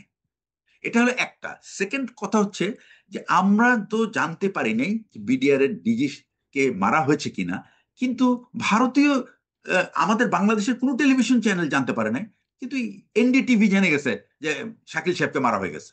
হুম। কিভাবে সম্ভব? তো এটা, এসবই অ্যাকচুয়ালি প্রমাণ করে যে এই বিদ্রোহটা ছিল একটা অ্যালিবাই, হ্যাঁ, কিন্তু একটা এটাও তো আবার কাভার। দেখি মানে এটা জাস্ট আমি মানে বলছি যে এই কারণে যে এরকম ঘটনা তো ঘটে যে বাংলাদেশের গণমাধ্যমে আসে না। ভারতীয় গণমাধ্যম থেকে আমরা জানি এই এয়ারফোর্স বাংলাদেশে আসছে, এই অপারেশন চালানো হচ্ছে বা এখানে মানে বাংলাদেশের গণমাধ্যমে অনেক কিছুই আসে না, যেগুলো আসলে but those are not correct. Operation চালানোর ব্যাপারটা এগুলি কারেক্ট না। কাজে এটা তার speculation, they are not correct. Bangladesh, আচ্ছা, বাংলাদেশের সংবাদ মাধ্যমকে যদি আমাদের কিছু জানাইতে হয়, তাহলে তো সে তাদের প্রত্যেকটা ফোর্সেরই তো মানে পিআর আছে, পাবলিক রিলেশন অফিসার আছে। তারা তারা জানে যে কতটুকু আমরা জানাতে পারি বা কতটুকু জানাতে হবে। এখানে অন্য কারো বক্তব্য এটাকে বিশ্বাস করার তো কোনো কারণ নেই। কারণ আর বেশিরভাগ সময় হয় কি, এটা অবশ্য একটা কারণ আছে, আমি একটা বলি আপনাকে, সেটা হলো যখন আপনি কোনো খবর দিবেন না, বাট মানুষ এটা জানতে চাইবে, যখন আপনি খবর দিবেন না তখন কিন্তু খবর কুক করা হবে। This will be cooked and it will be supplied. এখন এটা হবে, দেখা যাবে 20% কারেক্ট, 80% রং, অথবা 30% কারেক্ট, 37। বাট সাধারণ মানুষ, যাদের কিছু সবারই তো এই সমস্ত ব্যাপারে আগ্রহ থাকে না, হয়তো কিছু লোকের আগ্রহ আছে, এবং তারা ওই ওই সংবাদটাকেই তারা ধরেন আবার এটাকে নতুন করে প্রচার করছে বিভিন্ন জায়গায়, এটা ভুল সংবাদই প্রচারিত হচ্ছে। কিন্তু ঘটনাটা হচ্ছে যে মানে জেনারেল শাকিল সাহেবকে মারা হয়েছে, এটা তো আমরা পরে জানতে পেরেছি যে জেনারেল শাকিল সাহেব ছিল সম্ভবত সেকেন্ড মানে ক্যাজুয়ালিটি। ফার্স্ট ক্যাজুয়ালিটি ছিল অন্য একটা অফিসার, লেফটেন্যান্ট কর্নেল কায়সার, যিনি বাইরের থেকে একটা গুলি এসে তাকে লেগে মারা গেছেন। আর সেকেন্ড ক্যাজুয়ালিটিটা ছিল শাকিল সাহেব, তাকেই প্রথমে মানে মারা হয়েছে আর কি, ডেলিবারেটলি। হুম। আচ্ছা, তাহলে যদিও এই তদন্ত কমিশনের প্রতিবেদনে আসছে, তারপরে আপনার কাছ থেকে একটু জানতে চাই যে ভারতীয় গণমাধ্যম এটি জানালো, এই তদন্ত কমিশনের বলা হচ্ছে, প্রতিবেদনে বলা হচ্ছে ৯২১ জনের মতো ভারতীয় আ আ ব্যক্তি, তারা আসলে ভারতীয় নাগরিক, তারা এসে ঢুকেছিল বা তারা ছিল বাংলাদেশে এই সময়। বা ভারত কি চেয়েছিল? সেই ৯২১ জনকে কিভাবে ঢোকানো হয়েছিল? আ মানে এবং ভেতরে স অস্ত্র-শস্ত্র সেগুলো কিভাবে গিয়েছিল? একটু যদি খুব সংক্ষেপে আমাদেরকে বলেন। আচ্ছা, একটা জিনিস হচ্ছে যে বাংলাদেশে ওই সময় বিডিআর সপ্তাহ চলছিল, এবং বাংলাদেশের বিডিআর সপ্তাহতে সপ্তাহ উপলক্ষে আহ, ভারত থেকে তারা কিছু উপঢৌকন এনেছিল। এই উপঢৌকন নিয়ে যারা আসছে, হুম, ধরা হয় যে, বা ধারণা করা হচ্ছে তারাই ছিল এই উপঢৌকনের নামে আহ, আসছে ঠিকই, হয়তো অস্ত্রপাতি অন্যভাবে তারা পেয়েছে। নট দ্যাট এই ৯২১ জনকেই যে অস্ত্র থাকতে হবে তা কিন্তু না। বিকজ আপনি বিডিআর এর ভিতরে যেহেতু আহ, একটা কথা হচ্ছে যে ওখানে কিন্তু বিডিআর যারা বিদ্রোহ করেছে, তাদের কিন্তু একটা একটা গ্রুপ ছিল, তারা মুখে গামছা টামছা হুম। বেঁধেছিল। প্রশ্ন হচ্ছে, সে তার এই ডিমান্ডটা যদি লেজিটিমেট হয়, তাহলে সে গামছা বাঁধবে কেন? গামছা বাঁধার কথা না তো। যেন তার মানে পরবর্তীতে তাকে কার, শনাক্ত করে ব্যবস্থা না নেওয়া হয় তার বিরুদ্ধে। না ব্যবস্থা প্রথম কথা হচ্ছে, তাহলে তার তার মানে কি শুরুতেই কি উদ্দেশ্যই ছিল কিল করা? ব্যাপারটা বুঝতে পেরেছেন তো? আমাদের সৈনিকদের তো, তারা তো রাগ করে বা তারা তাদের অভিযোগ জানায়, এটার জন্য তারা মুখ ঢাকে না। এবং বিডিআর এর সোলজাররা কিন্তু, আমি শুনেছি, আমি অবশ্য বিডিআর এ কখনো চাকরি করি নাই, আমি শুনেছি বিডিআর অফিসার যারা, তারা বিশ্বাসই করতে পারে না যে বিডিআর এর সৈনিক এই কাজটা করতে পারে। তারা বলে অসম্ভব। কারণ বিডিআর এর সৈনিকরা সেনাবাহিনীর সৈনিকের থেকেও তারা বেশি লয়াল এবং বেশি ডিসিপ্লিন। এটা তাদের বক্তব্য, আমার বক্তব্য না। আমি জাস্ট আমার বন্ধু বান্ধব, আমার সহকর্মী যারা বিডিআর এ ছিল, যারা দীর্ঘদিন বিভিন্ন সময় বিডিআর চাকরি করেছে, তারা কোনোভাবেই বিশ্বাস করতে চায় না। এজন্য কি মানে এটারই একটা যুক্তি কি এরকম হতে পারে? এজন্যই তারা বেশি লয়াল, বেশি ডিসিপ্লিনড, ফলে তাদের যে অ্যাগ্রেশন, যখন তারা ক্ষুব্ধ হলো, বেশি তারা অ্যাগ্রেসিভ হয়ে উঠল। না, না, না, এটা অ্যাকচুয়ালি ক্ষুব্ধ হওয়ার ব্যাপারটা, প্রথম কথা হলো যারা লয়াল হয়, আমি আপনাকে আমার ব্যক্তিগত অভিজ্ঞতা থেকে বলছি, আমরা কিন্তু আমাদের সৈনিকদেরকে ট্রেনিং দেওয়ার সময় কিন্তু আমরা খুব টাফ ট্রেনিং দিই, নিজেরাও ইনভলভ থাকি, সৈনিকদেরকেও টাফ করি। এবং এই টাফ ট্রেনিং কোনো লোকই কিন্তু পছন্দ করবে না, হুম। সে অফিসার হোক আর সৈনিক হোক, যেই হোক। But at the end of the day, এই ট্রেনিং এর জন্য কিন্তু কোনো সৈনিক, কোনো officer, they don't take revenge on their buses.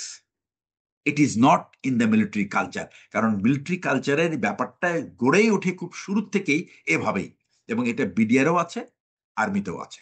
BDR এর সোলজার এবং আর্মির সোলজার যে ট্রেনিং, তাহলে কি আপনি যেটা, মনে করেন যে তারা বিডিআর সদস্য ছিলেন না, যারা আসলে হত্যাকাণ্ডে না, ছিলেন? আমি 200% sure that they were not BDS soldiers. এবং বিডিএস সোলজাররা, আমরা তো পরে, আমি কিন্তু আবার এই ঘটনার পরে কিন্তু আমি দীর্ঘদিন বিডিএস সোলজার যারা নাকি অপরাধী হিসেবে যাদেরকে ধরা হয়েছিল, আমি কিন্তু তাদেরকে তাদের গার্ডের দায়িত্ব ছিল আমাদের, কারণ জেলখানায় এদেরকে নেওয়া যাচ্ছিল না। তো আমরা প্রত্যেকটা ইউনিটকেই আমরা একটা জেলখানা বানিয়েছিলাম বিভিন্ন রকম বারবেড ওয়্যাট দিয়ে, কনসেন্ট্রেশন ক্যাম্পের মতো। মানে বেসিক্যালি প্রোটেক্টিভ ক্যাম্প, কনসেন্ট্রেশন বলবো না, প্রোটেক্টিভ ক্যাম্প। তারা লাইনেই থাকতো, কিন্তু তারা ওই এরিয়ার বাইরে যেতে পারতো না। এবং আমরা সার্চ লাইট দিয়ে টিয়ে সব সময় তাদেরকে গার্ডে রাখতাম। এটা যদি বিডিআর সোলজাররা যদি সবাই যদি বিদ্রোহের মধ্যে থাকতো, তাহলে এই সমস্ত সোলজারকে এভাবে কন্ট্রোল করা সম্ভব ছিল না। সুতরাং আমি বলবো যে বিডিআর এর আমি 95% soldier were not involve in anything. যদি থেকে থাকে ওই 5%, এবং আমরা পরে খোঁজ পেয়েছি এই 5%-এর ভিতরে অনেকে যাদেরকে চাকরিচ্যুত করা হয়েছিল তারা তাদের পুরনো ইউনিফর্ম পরে এসে এদের সাথে যোগ দিয়েছিল, এবং তারা এই কাজগুলি করেছে। কারণ একটা যদি ডিসস্যাটিসফাইড মাইন্ড যদি বাইরে থাকে, এই এই সমস্ত সুযোগ তারা নেবে এরকম তাদের প্রতিশোধগুলি নেওয়ার জন্য। But serving soldier, it is impossible. তাহলে কারা হত্যাকারী? তাহলে আপনার বিশ্লেষণে কারা ছিল? আমার বিশ্লেষণে ওই যে একটা হলো যে ডিসস্যাটিসফাইড মাইন্ড যারা ছিল ওটা তো সোলজার। 5% বিডিআর। সেকেন্ড হচ্ছে আপনার তো 57 জন অফিসারকে কিল করার জন্য তো ইউ ডোন্ট নিড মানে 5,000 soldier, you only need few hundred, or you maybe only dozen is good enough. কারণ অফিসাররা তো আনআর্মড, তাদেরকে তো হাত টাত বেঁধে তাদেরকে কাস্টডিতে নেওয়া হয়েছে, তাদেরকে পিটানো হয়েছে। এবং এইগুলি কিন্তু অনেক অফিসার আছে যারা কোনোভাবেই তারা মিসবিহেভ করার কোনো সুযোগ নাই তাদের, এবং দে আর ভেরি ভেরি মানে ওয়েল বিহেভড অফিসার। এবং অফিসার অ্যাকচুয়ালি যখন সে এই ধরনের দায়িত্বে থাকে, এরা কিন্তু they don't behave like NCOs. It is not, that was not a normal life, is not a training life, it is a easy life. তো এইখানে সে অফিসারদের উপরে এত মানে আমি বলবো ক্ষুব্ধ হয়ে বা তাদের উপরে চড়াও হওয়ার তাহলে কোনো মানে কারণ ওই নেই। প্রশ্নটা তাহলে হচ্ছে আপনি বলছেন যে তাও 5% থাকতে পারে বিডিআরদের, কিন্তু আপনি বলছেন হ্যাঁ, আর হত্যাকারীরা আর বিডিআর যার এর নাকি সদস্য এরকম না। হ্যাঁ, এরকম হ্যাঁ। আর আর বাকি যে অফিসারগুলিকে কিল করা হয়েছে, এদের এদের তো অনেক অফিসাররা চিনেই না, অনেক সৈনিকরা চিনেই না যে এনারা বিভিন্ন সেক্টর থেকে আসছে। যেহেতু ওটা কনফারেন্স ছিল, প্রত্যেকটা সেক্টর কমান্ডার আসছে এই কনফারেন্সে। হুম। প্রত্যেকটা সেক্টর কমান্ডার, প্রত্যেকটা ফুল কর্নেল, একটা ফুল কর্নেল হইতে সেনাবাহিনী তারা অ্যাটলিস্ট 18 থেকে 20 বছর তাদের পিছনে সরকারের ইনভেস্টমেন্ট আছে, তাকে ট্রেনিং করানো, তাকে তৈরি করা, এই ধরনের দায়িত্ব পালন করার জন্য। প্রত্যেকটা অফিসার বিদেশে প্রশিক্ষিত, প্রত্যেকটা। হুম। এবং তারা সবাই বিডিআর কিন্তু আমি বলি আপনাকে 2006 সালে বেগম খালেদা জিয়া আসার পরে, ক্ষমতায় আসার পরে একটা পলিসি চেঞ্জ হয়েছিল বিডিআর এ। তখন বিডিআর তারা ভালো অফিসার চাচ্ছিল, যে তারা ক্যারিয়ার যারা নাকি খুব চৌকুশ অফিসার তাদেরকে প্রয়োজন। কারণ বর্ডারে যে আমাদের যে স্মাগলিংটা হয়, এই স্মাগলিংটা প্রতিরোধ করার জন্য খুব পেশাগতভাবে দক্ষ এবং উৎকর্ষ যাদের আছে সেই সমস্ত অফিসার প্রয়োজন তারা চাচ্ছিল। এবং বর্তমান যে স্বরাষ্ট্র উপদেষ্টা উনি ছিলেন তখন এমএস ব্রাঞ্চে, এমএস ব্রাঞ্চ মানে আমাদের যে ব্রাঞ্চটা সেনা সদরের যে ব্রাঞ্চ থেকে অফিসার পোস্টিং করা হয়। তো এই যখন এটা নীতিমালা হলো যে আমরা ভালো অফিসার নেব, তখন এবং উনি যখন প্রমোশন পেয়ে যখন বিডিআর এর যখন ডিজি হলেন, তখন কিন্তু উনি অ্যাকচুয়ালি প্রথম মানুষ যিনি এই বিডিআর এ যে ভালো ভালো অফিসার পোস্টিং করার যে নীতিমালাটা, এই নীতিমালাটা কিন্তু ওনার সময় এসছে, যার ফলে সেনাবাহিনীতে বিডিআর এ যাও দু এক জায়গায় বিভিন্ন রকম অভিযোগ ছিল অনেকের বিরুদ্ধে, এই সমস্ত চোরাচালানে সহযোগিতা করা বা সেখান থেকে কিছু ফায়দা নেওয়া, এই বিষয়গুলি কিন্তু একেবারে নীল। অফিসারদের involvement, corruption by officers came down to nil almost এই জেনারেল জাহাঙ্গীরের সময়। এবং এই ধারাটা কিন্তু জেনারেল শাকিল মেনটেন করেছেন। সুতরাং যদি বলা হয় যে বিডিআর এর ডাল ভাত কার্যক্রমের কারণে অফিসাররা দুর্নীতি করেছে এবং এর দিয়ে সৈনিকদেরকে বঞ্চিত করেছে, এটা কমপ্লিটলি একটা মিথ্যা, এবং এটার মধ্যে কোনো রকম সত্যতা নাই, তাহলে ওই নট প্রশ্নটা ইভেন রয়ে গেল, ওই 1%। প্রশ্নটা রয়ে গেল, হত্যাকারী তাহলে কারা? বিডিআর এর ওই 5% আরো কেউ? আচ্ছা, নাকি এখানে শুধু আমি বলি 5%? আপনাকে, খুব সংক্ষেপে, না কারণ আরো অনেকগুলো 5% না, প্রশ্ন আমি থাকছে আপনাকে বলি হত্যাকারী। হ্যাঁ। ব্যাপারটা। এই হত্যাকারী কারা আমি আপনাকে বলি, সেটা হচ্ছে যে আমাদের সাথে আমাদের এর আগে 2001 সাল থেকে এই 2006 সালের মধ্যে দুইবার বর্ডারে আমাদের একটা ভারতের সাথে একটা যুদ্ধ পরিস্থিতি সৃষ্টি হয়েছিল। বর্ডার ফোর্সের মধ্যে, দুই বর্ডার ফোর্সের মধ্যে। এবং এটা মেইনলি সাধারণত এই ধরনের ছোটখাটো ঝামেলা প্রায়ই হয়ে থাকে। এই ধরেন কাঁটাতারের বেড়ার পাশে এসে তারা নতুন বেড়া তৈরি করছে, অথবা এর মধ্যে একটা ছিল আপনার সিলেটে আর একটা ছিল রৌমারিতে। তো এই দুইটা জায়গায় স্বাধীনতা যুদ্ধে 71-এ একটা নদীর ভিতরে একটা ক্যাম্প করা হয়েছিল। সেই নদী ভেঙে ওই ক্যাম্পটা আপনার ভারতের অংশে চলে যায়। তো অ্যাকচুয়ালি কিন্তু এটা বাংলাদেশের অংশ, কিন্তু ভারত ওইটা দখল করেছিল বহুদিন পরে। যখন এই যে জেনারেল জাহাঙ্গীর সাহেব যখন স্বরাষ্ট্র উপদেষ্টা যখন ডিজি ছিলেন, তখন উনি এটার যখন সার্ভে করে দেখে যে যে জায়গাটা ভারতীয়রা দখল করে আছে ওইটা কিন্তু আসলে বাংলাদেশের অংশ। তো যেহেতু ওটা ওনারা ওরা বাউন্ডারি দিয়ে রাখছিল শুধু, কিন্তু ফিজিক্যালি দখল করে নাই। তো একদিন বাংলাদেশের মানে বিডিআর গিয়ে ওই তাদের যে জায়গাটা, সেই জায়গাটায় তারা একটা ক্যাম্প করেছে।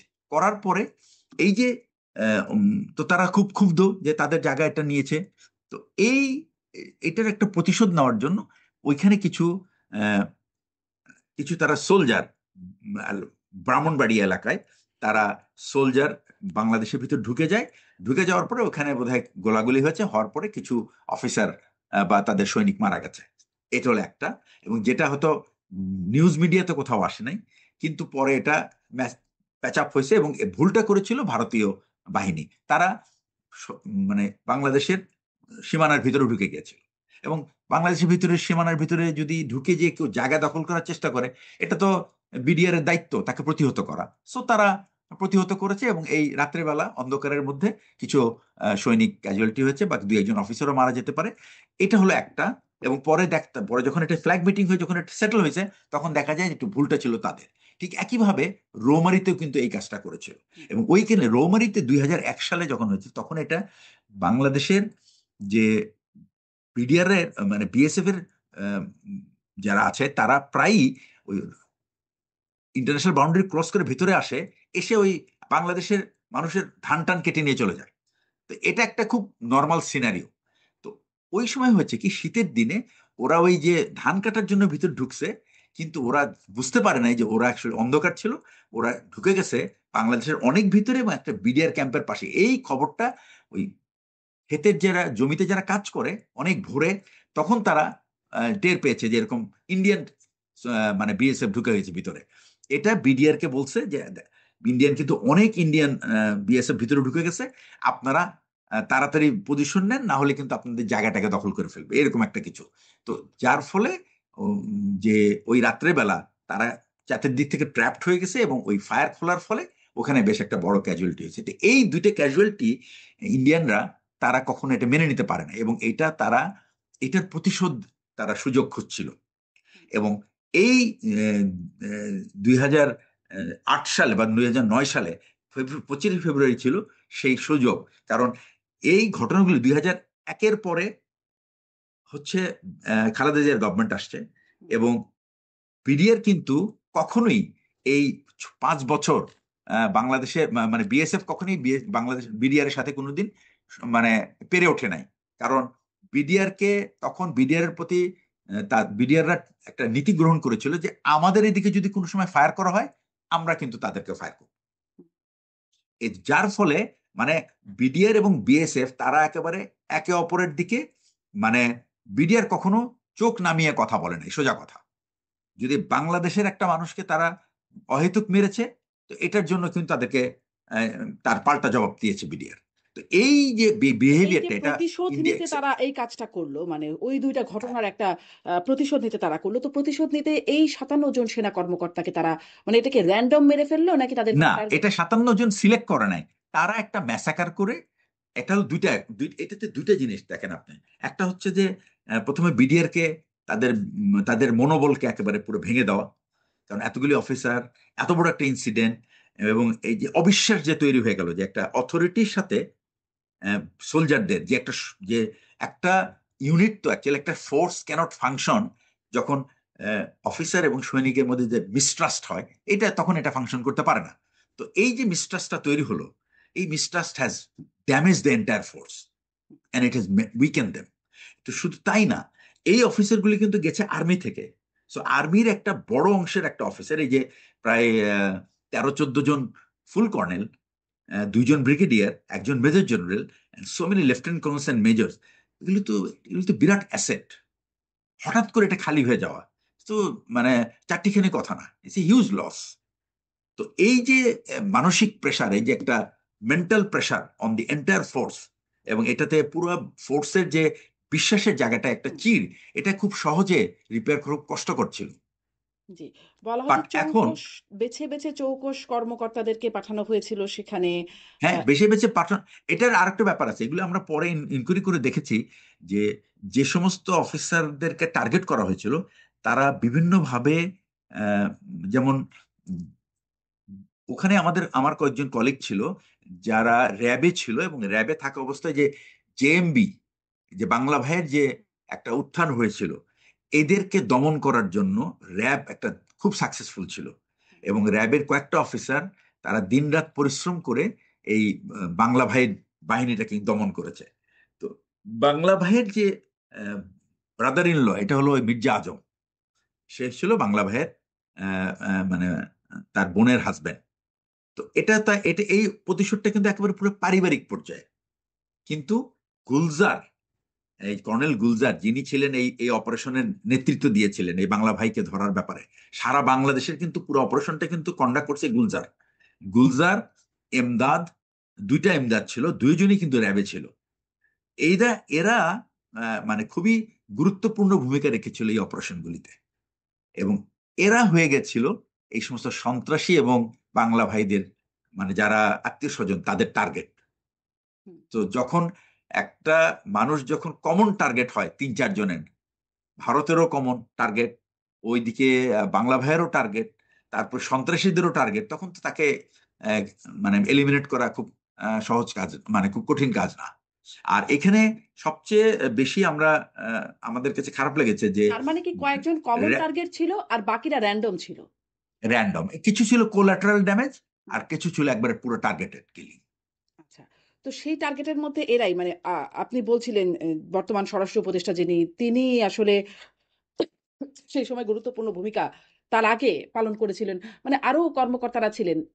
শুধু এই কজনই টার্গেটেড হলেন? মানে এটা কি কমন টার্গেট হবার কারণ? মানে আর কেউ টার্গেটেড হলেন না কেন? আরো যারা চৌকস এটা অ্যাকচুয়ালি কর্মকর্তা ছিলেন? মানে যেহেতু এই সমস্ত যারা অপরাধী ছিল, এরাও কিন্তু আস্তে আস্তে এদেরকে কিন্তু মানে বিদায়, দুনিয়া থেকে বিদায় করে দেওয়া হয়েছে বিভিন্ন ভাবে। যেমন ইন্টারোগেশনের নামে, বিকজ এই যে পুরো ঘটনার প্ল্যানিং এ কিন্তু কিছু অল্প কিছু লোক ছিল, এবং যখন ইন্টারোগেশন শুরু হলো, এই যে এদেরকে মানে বিদ্রোহটা দমনের পরে যখন প্রশ্ন করা শুরু হলো, তখন কিন্তু অফিসাররা বের করতে পেরেছিল যে 4-5টা অফিসার ছিল যারা খুব সিরিয়াসলি, খুব কষ্ট করে এই তথ্যগুলি বের করেছে যে কারা কারা প্ল্যানিং এ ইনভলভ ছিল। যারা বের করেছিল যে এই শেখ সেলিম, তারপর তাপস, এরা যে মিটিং করেছে বিডিআর এর ভিতরে কোন কোন সৈনিকদের সাথে, কিভাবে করেছে। তো এগুলি যখন এই সমস্ত সৈনিকরা যখন এগুলি বলে দিয়েছে, এই সৈনিকদেরকে কিন্তু একেবারে মানে ইন্টারোগেশনের নামে ওই সরিয়ে নিয়ে যেয়ে তারপর কিন্তু এদেরকে মেরে ফেলা হয়েছে, এবং এগুলি কিন্তু আর ফেরত আসে নাই। মনে করেন যে এদের সবাইকে ধরা হয়েছে, সাসপেক্ট ধরে ধরে আমরা ইন্টারোগেশন করেছি, ইন্টারোগেশন করে খবর বের করা হচ্ছে, করার পরে ধরেন এক জায়গায় জমা করা হলো, তারপরে ওখান থেকে বলা হলো যে আরো ইনভেস্টিগেশন করতে হবে বলে সরাই নিয়ে চলে গেল, ইয়ে বাস they have just kill them. তো এভিডেন্সটাই কিন্তু আমার চলে গেল। মানে আমার অপরাধীকে হারালামই, সেই সাথে অপরাধীর সাথে যারা জড়িত ছিল এই সমস্ত সবকিছু কিন্তু আমরা ওই একজনের, এরকম ভাবে কিন্তু অনেক বিডিআর সোলজারদেরকে কিন্তু মেরে ফেলা হয়েছে। হুম, এবং এটা খুব ডেলিবারেটলি করা হয়েছে যেন বিডিআর এর যে যে এই হত্যাকাণ্ডের মূল পরিকল্পনাকারী যারা, হুম। তারা যেন কখনোই লোক সম্মুখে যেন না আসে। এই যে এভিডেন্স এভাবে কিন্তু নষ্ট করে দেয়া হলো, মানে সাক্ষীও নষ্ট জি, করে দেয়া হলো। এটি এখন বর্তমান যে তদন্ত কমিশন তারাও বলছে, তদন্ত কমিশনের প্রধানের বক্তব্য শুনছিলাম যে ১৬ বছর আগের অনেক এভিডেন্স নষ্ট করা হয়েছে। কিন্তু তখন ১৬ বছর আগে তখন তো তদন্ত কমিশন গঠিত হয়েছিল, তো যার নেতৃত্বে ছিলেন বর্তমান স্বরাষ্ট্র উপদেষ্টা। তখন কেন না, কিছু হলো? উনি ছিলেন না, এটা উনি ছিলেন সরকারের দেওয়া না। ওখানে তদন্ত হয়েছে 2টা। একটা হলো সেনাবাহিনী তদন্ত করেছে, সেনাবাহিনী তদন্ত করেছে যে কি কারণে বিদ্রোহটা হয়েছে এবং কারা কারা এই সমস্ত হত্যাকাণ্ডে জড়িত, এটা বের করার জন্য। তো সেনাবাহিনী যখন তদন্ত করে, তখন এটা কিন্তু সেনাবাহিনী প্রধানের আদেশে হয়, এখানে সরকার ইজ নট ইনভলভ। এই জাহাঙ্গীর সাহেব ছিলেন স্বরাষ্ট্র উপদেষ্টা ছিলেন সেই তদন্ত কমিটির চেয়ারম্যান, এবং তার কিন্তু কর্মপরিধি উনি তো আর কারো কাছে পৌঁছতে পারেন নাই। ওনার তদন্ত ছিল সেনাবাহিনীর সদরের ভিতরে, সেনাবাহিনীর থেকে যে সমস্ত অফিসার গেছে, যারা বেঁচে ছিল তাদের হয়তো সাক্ষী নিয়েছে, বা যারা যারা এই অভিযান পরিচালনা করেছে, কেন হয় না, এগুলি কারণ সে বের করেছে। কিন্তু যেটা নাকি সরকারের কমিশন ছিল, সরকার কিন্তু কমিশন করেনি, সরকার করেছিল কমিটি। কমিটি এবং কমিশনের মধ্যে অনেক পার্থক্য আছে। কমিটিটার কিন্তু সে তার কর্মপরিধি কিন্তু খুব কম এবং তার ক্ষমতাও কম, সে যে কাউকে ডাকতে পারে না এভিডেন্সের জন্য।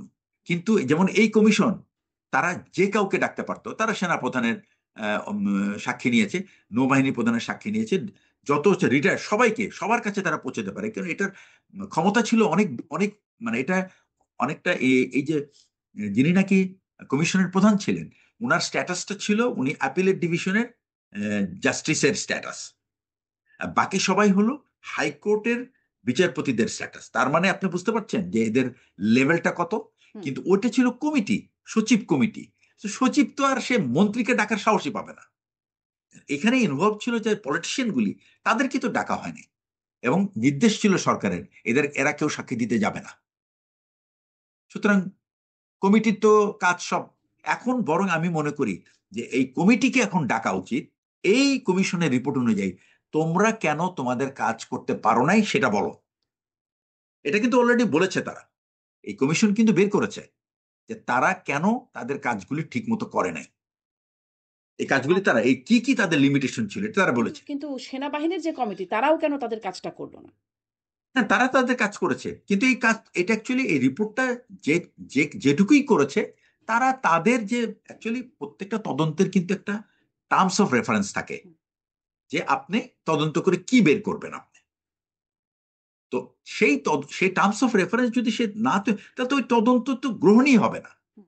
ওই তদন্ত রিপোর্ট জমা দেওয়ার পরে ওই তদন্ত প্রেসিডেন্টকে আবার ডাকবে, ডেকে বলবে তুমি তো কাজ করো নাই, আবার করো। সুতরাং আমার কাছে যেটা মনে হয়, তদন্ত কমিটিতে যারা ছিল তারা তাদের কাজ করেছে। আমি যেহেতু তদন্ত করে দেখি না এই আসলে কি রিপোর্ট, বের আর হলো? মানে তো করে সেখান থেকে কি হলো? সে পরে ওই টার্মস অফ রেফারেন্সে যা আছে, টার্মস অফ রেফারেন্সে যদি থেকে থাকে যে এই বিদ্রোহের কারণ, হত্যাকাণ্ডের কারণ, এবং এরকম কারা কারা জড়িত, কেন তাদেরকে আমরা জীবিত উদ্ধার করতে পারলাম না, এবং এই ব্যর্থতার কারণ কাকে কাকে কাকে কাকে দায়ী করা যাবে, তাদের বিরুদ্ধে কি ব্যবস্থা নেওয়া সেগুলো যায়, কি বের হয়েছিল? এই সেগুলো কি বের হয়েছিল? সেই এটা বের হয়েছিল কিনা, এটা তো অ্যাকচুয়ালি আমি ছিলাম তখন একজন সাক্ষী। হ্যাঁ, কিন্তু আমরাও তো দেখিনি। মানে এই যে এই না, এটা অ্যাকচুয়ালি কেউ দেখ, এটা অ্যাকচুয়ালি আপনাদের দেখারও কথা না, এটা এটা একটা এটা আভ্যন্তরীণ তদন্ত। এই আভ্যন্তরীণ তদন্ত is not for public, it is only for people, যাদেরকে আপনি অ্যাকিউজ করবেন তাদের বিরুদ্ধে যেরকম ব্যবস্থা নেওয়ার জন্য। তবে আমি বলবো সেনাবাহিনী সবচেয়ে বড় ভুলটা যে করেছে তখন ওই সময়, সেটা হচ্ছে যে কোনো রকম অভিযানের সফলতা বা ব্যর্থতা, সফলতা হইলেও কিন্তু আমাদের সেনাবাহিনীতে একটা সিস্টেম আছে, সেটার নাম হলো আমরা ডিব্রিফিং করি, আফটার অ্যাকশন রিভিউ। হুম। এই আফটার অ্যাকশন রিভিউ কিন্তু আমাদের হয় নাই। আমি আমার অপারেশনাল ডিরেক্টরেটে আমরা একটা ইন্টারনাল রিভিউ করেছিলাম যে আমাদের ডিপ্লয়মেন্ট কত কুইক হয়েছে, আমরা কি এনাফ ফোর্স মাস্টার করতে পারছি কিনা, আমরা কি কি রিসোর্স আমাদের দরকার ছিল কিন্তু আমরা পাই নাই, কারণ পলিসিতে এটা নাই। সুতরাং এই জিনিসগুলো কিন্তু আমরা ইন্টারনালি তৈরি করেছি, অতটা এটা হওয়া উচিত ছিল সেনাবাহিনী লেভেলে। কারণ এত বড় একটা অপারেশন, এবং সেই অপারেশনের সাকসেস অথবা ফেইলার যেটাই হোক না কেন, এটা কিন্তু রিভিউ ওয়াজ এ মাস্ট, যেটা হুম। সেনাবাহিনী কোনোদিন কোনো, এটা চরম তাহলে কি অন্যায় হয়েছে আমি তাহলে বলবো। কি এটা বর্তমান স্বরাষ্ট্র উপদেষ্টার একটা ব্যর্থতা? তিনি তদন্ত কমিটির সেই না, সময়ের এটা স্বরাষ্ট্র অ্যাকচুয়ালি স্বরাষ্ট্র উপদেষ্টার ব্যর্থতা ঠিক না, স্বরাষ্ট্র উপদেষ্টাকে এটা আমি বলবো জেনারেল মঈনের ব্যর্থতা। উনি ছিলেন সেনাপ্রধান, উনার বের করা উচিত ছিল কেন উনার বাহিনী উনার অফিসারদেরকে উদ্ধার করতে পারলো না। এইজন্য তো ওই যে তদন্ত কমিটি তখন বর্তমান স্বরাষ্ট্র উপদেষ্টা তখন সে তদন্ত কমিটির প্রধান ছিল। উনি তো করে হ্যাঁ, দিয়েছেন। এটা তো এটা বের অ্যাকচুয়ালি করার কথা ছিল না? না, জেনারেল মঈন হলো উনাকে বের করতে বলেছেন। হুম। তো উনি তো জেনারেল মঈনকে উনি এই দায়িত্বের বাইরে রাখবেন, এই অপরাধের বাইরে রাখবেন, কারণ হি ইজ দি অথরিটি। আপনি যদি একটা বাহিনীর প্রধান হন এবং আপনি যদি বলেন এক্স ওয়াই জেড কে, হ্যাঁ তুমি তদন্তকে বের করো তো কে কি জন্য এরকম হলো, তো সে তো সেনাবাহিনী প্রধানকে তো আগেই তো, সে তো অ্যাকচুয়ালি দায়িত্বের বাইরে, মানে তাকে আর আপনাকে তাকে দায়ী করতে পারবেন না। কেন বাট পারবেন না? এই কেন ঘটনার পারবেন না? না, তদন্তে ওই যদি বেরিয়ে আসে পারবে তিনি না দায়ী, বিকজ সংশ্লিষ্টতা আছে তাহলে কেন পারবেন না? না, এটা তো অ্যাকচুয়ালি এটা আমি জানি না, এটা এটা অ্যাকচুয়ালি সম্ভব না। এটা হয় নাই আগে কখনো। আপনি যখন নিজেই যখন তার মানে একটা আপনারা তদন্তে বাহিনীর কাজ প্রধান, করতে পারেন নাই, মানে পারেন না। যদি না তাই হয় এটা বাস্তবতা, তাহলে অ্যাকচুয়ালি তদন্তে হ্যাঁ, আসলে কেন এটা বলেন না? এটা না, এটা যদি সেনাবাহিনীর উপরের কোনো অথরিটি থাকতো, কর্তৃপক্ষ থাকতো, তারা যদি বলতো যে আপনাদেরকে বের করতে হবে যে সেনাবাহিনী, তখন কিন্তু সেনাবাহিনী প্রধানের মধ্যে চলে আসতো। কিন্তু সেনাবাহিনী প্রধান নিজে যখন বের করতে গেছে, তখন কিন্তু উনি আর এই পার্টের, উনি হচ্ছে he is out of the responsibility. But আমি ফিল করি, আমি অ্যাজ অ্যান ইন্ডিভিজুয়াল, আমি তো তখন সেনাবাহিনীর ভিতরে, আমি ফিল করি এই ঘটনার জন্য যে আমাদের ইন্টারনাল রিভিউতেই কিন্তু আমরা বের করতে পারতাম যে অ্যাকচুয়ালি কেন, কিন্তু সেই রিভিউটা হয় নাই। জি। তাহলে আপনার এটাকে কাছে তদন্ত একদম বলবো না। সংক্ষেপে এবারে সামারি করে একটু জানতে চাই। আপনি তৎকালীন সেনাপ্রধানের বিষয়ে বলছিলেন, একদম সংক্ষেপে যদি বলেন তার ভূমিকা আপনি কেমন দেখেছেন? আবারও জিজ্ঞাসা করি, তদন্ত কমিটির প্রধান, সেনাবাহিনীর অভ্যন্তরীণ তদন্ত কমিটির প্রধান ছিলেন বর্তমান স্বরাষ্ট্র উপদেষ্টা। তার মানে আমি বলছিলাম তিনি ব্যর্থ ছিলেন কিনা, আপনি সেটা বলছিলেন না। তাহলে তার ভূমিকা আপনি কেমন দেখেছেন? এবং একটু এটাও প্রশ্ন করতে চাই, বর্তমান যিনি সেনাপ্রধান আছেন তিনিও সেই সময় উদ্ধার অভিযানে ছিলেন। সেই জি, উদ্ধার অভিযানে তার ভূমিকা কেমন ছিল? অ্যাকচুয়ালি প্রথমে আগে আমি লাস্ট প্রশ্নটা দিয়ে শুরু আচ্ছা, করি। ৩ জনের বর্তমান যে ভূমিকা। সেনাপ্রধান হ্যাঁ। হ্যাঁ, বর্তমান যে সেনাপ্রধান ছিলেন, উনি উনি একটা এমন র্যাঙ্কে ছিলেন যে অ্যাকচুয়ালি ওনার ভূমিকা অ্যানালাইসিস করার মতো কোনো বিষয় আমাদের মধ্যেই পড়ে না, এই পুরো তদন্ত প্রক্রিয়ার মধ্যেই পড়ে না। Because he was a major at that time. এই সেনাপ্রধান ছিলেন মেজর, বাট উনি একটা ইউনিটের প্রধান ছিলেন। তো উনার উপরে তো বস ছিল, যাকে দায়িত্ব দেওয়া হয়েছিল যে উদ্ধার করার জন্য। যদি ভূমিকা ঠিক করতে হয়, তাহলে উনার বসের ভূমিকাটা বের করা উচিত ছিল, যেটা বের করেছে, যেটা তদন্ত কমিশন করেছে। এবং এই যে স্বরাষ্ট্র উপদেষ্টা যখন তদন্ত কমিটির চেয়ারম্যান হয়েছে, উনার একটা অসুবিধা ছিল কি, যে উনাকে ঠিক মতো কোঅপারেট করে নাই কেউ। এটা আমার ভিউ। তো তিনি ওনাকে তো কিন্তু সেটাও কোঅপারেট বলেন না করে যে নাই। তাকে কোঅপারেট করে না। তাকে জিজ্ঞাসা করলে তিনি এ বিষয়ে কিছুই বলেন না বা রেসপন্সই করেন না। এটা তার ব্যাপার, এটা because it is up to him. Because আমি as a outsider I would say that ওনাকে কোঅপারেট করা হয় নাই, যার কারণে। সেটাও তো বলতে এবং হবে, তাই না? ওনারা যে যা আপনার বের কোঅপারেট করেছে, করা হচ্ছে এটা না। না, একটা হলো যে, আরেকটা হলো যে উনি যা বের করেছে সেটা গভর্নমেন্টের পছন্দ ছিল না, হুম। সুতরাং এটা উনি লিখতেও পারে নাই। ওইটা ছিল হাসিনার শাসন। তো দ্যাট তাকে ওয়াজ দ্য কেন তাহলে বিগিনিং নিয়োগ অফ। করা হলো? তাকেই কেন তাহলে নিয়োগ করা, মানে তাহলে তো তারও মানে নিয়োগ করা হলো এই কারণ ব্যক্তিকেও তো তাকে এই নিয়োগ ব্যক্তিকেও তো আস্থাভাজন হিসেবে করা হবে, তাই না? কারণ এত অপকর্ম না, হয়েছে। তাকে নিয়োগ করা হয়েছিল কারণ তার ওই ফোর্সটার সম্বন্ধে তার একটা ডিটেইল নলেজ ছিল। এজন্য তো সে তাকে নিয়োগ ডিজি করা হবে না, তাই না? মানে যেহেতু ডিটেইলস না নলেজ না ছিল যে, না না না, তাহলে কিন্তু তো ও, সত্যটা সে বেরিয়ে যদি আসবে। হ্যাঁ। না, সত্য উনি অ্যাকচুয়ালি অ্যাপ্রোপ্রিয়েট লোক ছিল এটা বের করার জন্য। হুম, কিন্তু কিন্তু উনি অ্যাপ্রোপ্রিয়েট লোক ছিল কেন, উনি ওই বাহিনীটাকে খুব ভালো করে চেনেন। হুম, হুম। সুতরাং ওইটার যে দুর্বলতা বা ওইটার যে অসুবিধাগুলি, সেটা কিন্তু উনি উল্লেখ করতে পারতো।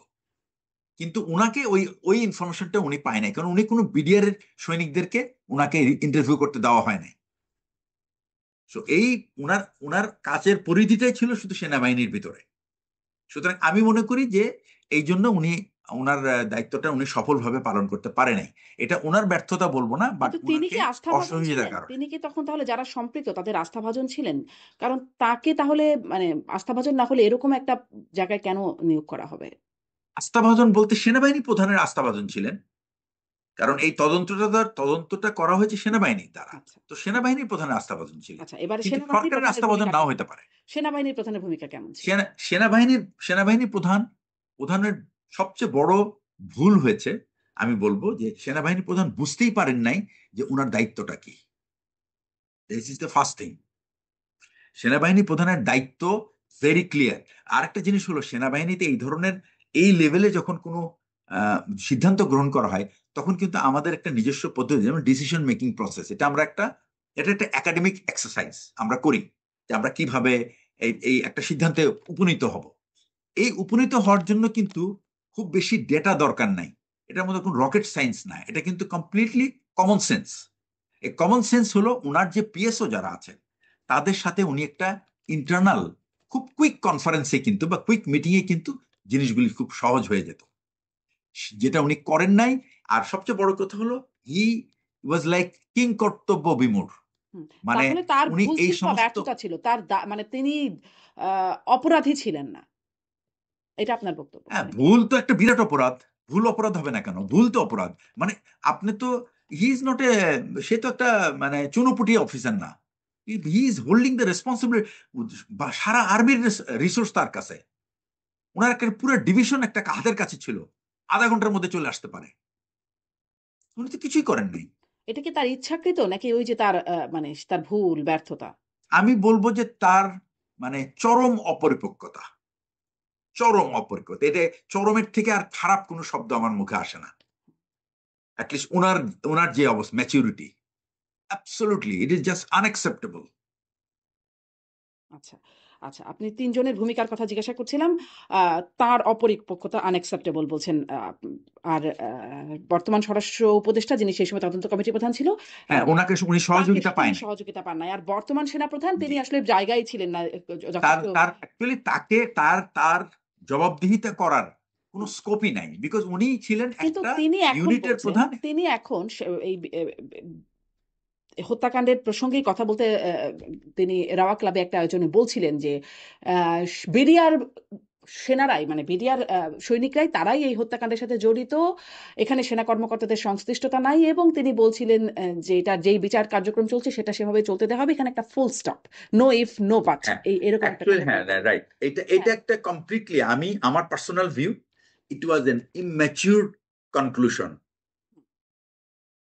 হি himself knows that there are other forces involved. He all, বাংলাদেশের সমস্ত অফিসার জানে। এবং উনি সেনা প্রধানের, এখন উনি সেনা প্রধান, উনি যদি বলে যে উনি বোঝেন না, দ্যাট ইজ শেয়ার লাই।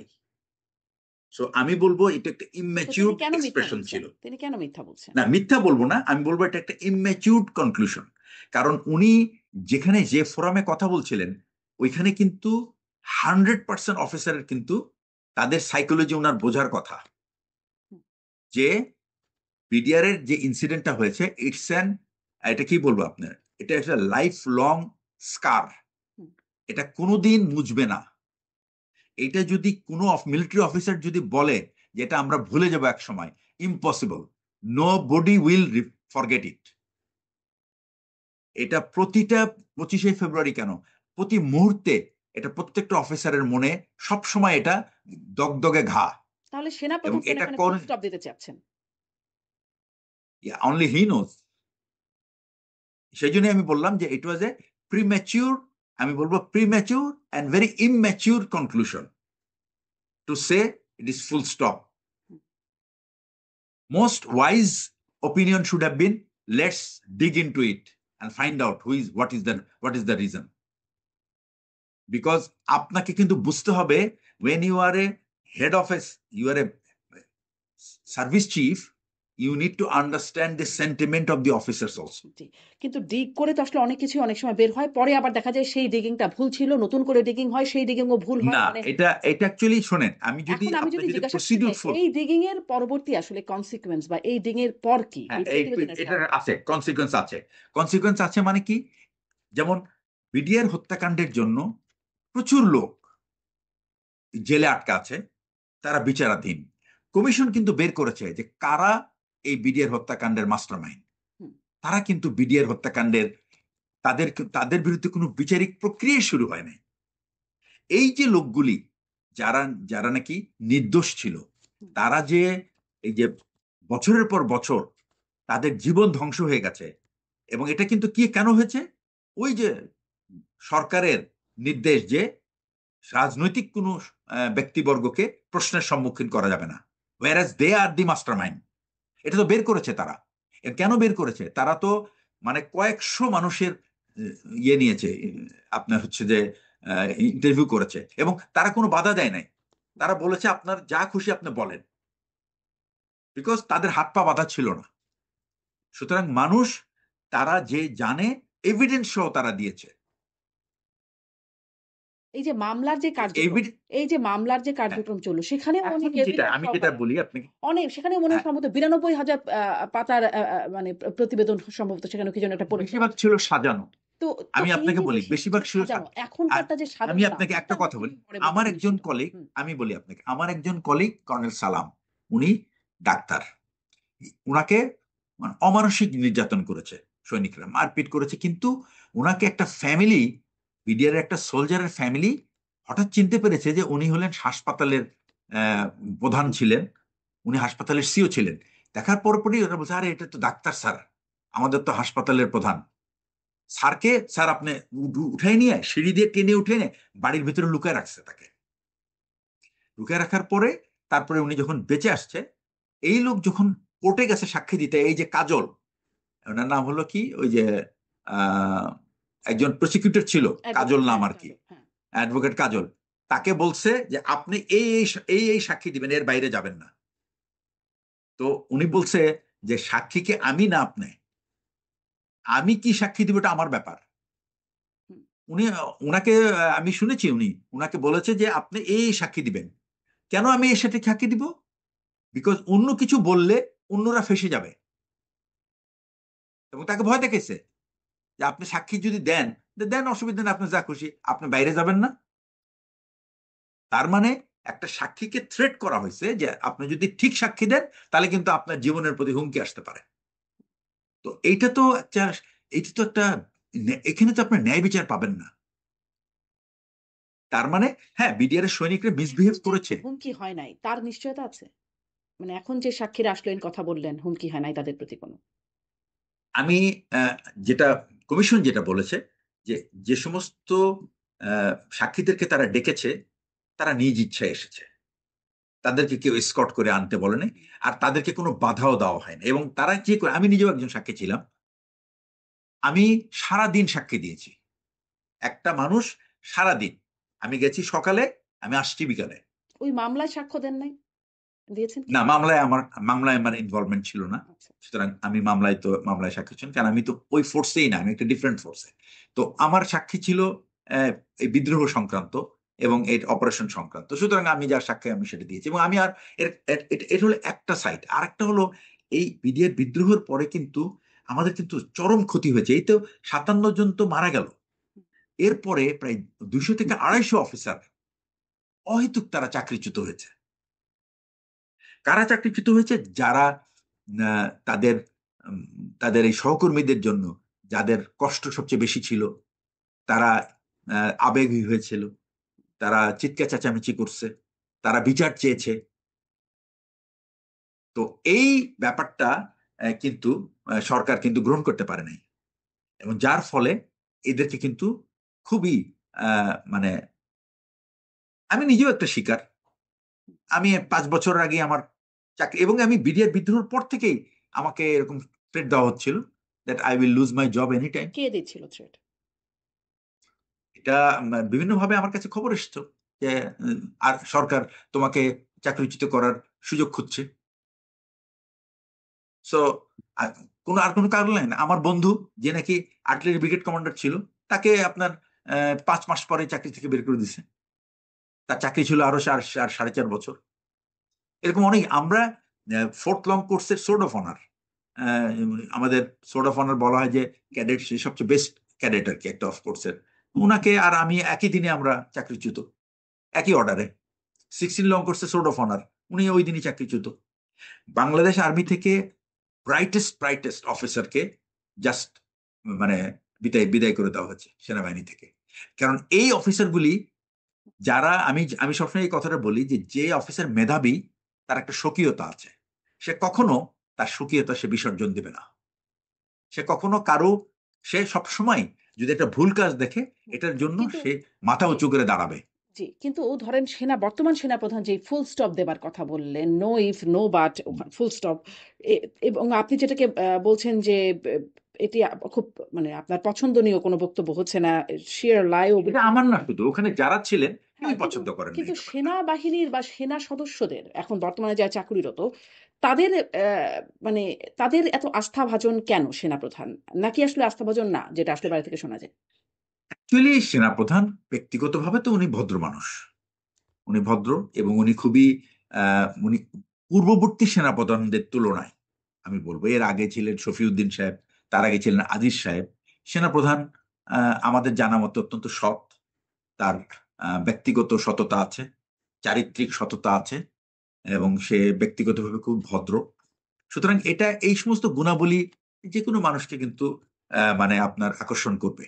কিন্তু এবং আপনি যেমনটা আমাদেরও বললেন যে ব্যক্তিগত বিডিআর পছন্দ। হত্যাকাণ্ড একটা বড় স্কার যেটা কখনো কেউ ভুলবে না। হ্যাঁ, তো ভুলবে এত না, বড় একটা এটা ঠিক। স্কার তার ব্যক্তিগত চরিত্র ভালো মানে সৎ এজন্য ভুলে যাচ্ছে, তার বক্তব্য মেনে নিচ্ছে না, বা তার অ্যাকচুয়ালি তো গ্রহণ সে করে তো নিচ্ছে। অ্যাকচুয়ালি না, সে কিন্তু আহ, এটা হয়তো বা তার ব্যক্তিগত মতামত থাকতে পারে যে সেনা এটার তদন্ত হয়েছে এবং BDR involve, nobody else. Actually সেনাবাহিনীর তো কোনো সদস্য ইনভলভ ছিল না, মানে সেনাবাহিনীর সদস্য তো ইনভলভ ছিল না, সেনাবাহিনীর সদস্য বলতে সোলজাররা ইনভলভ ছিল না, উনি এটাই মিন করেছেন।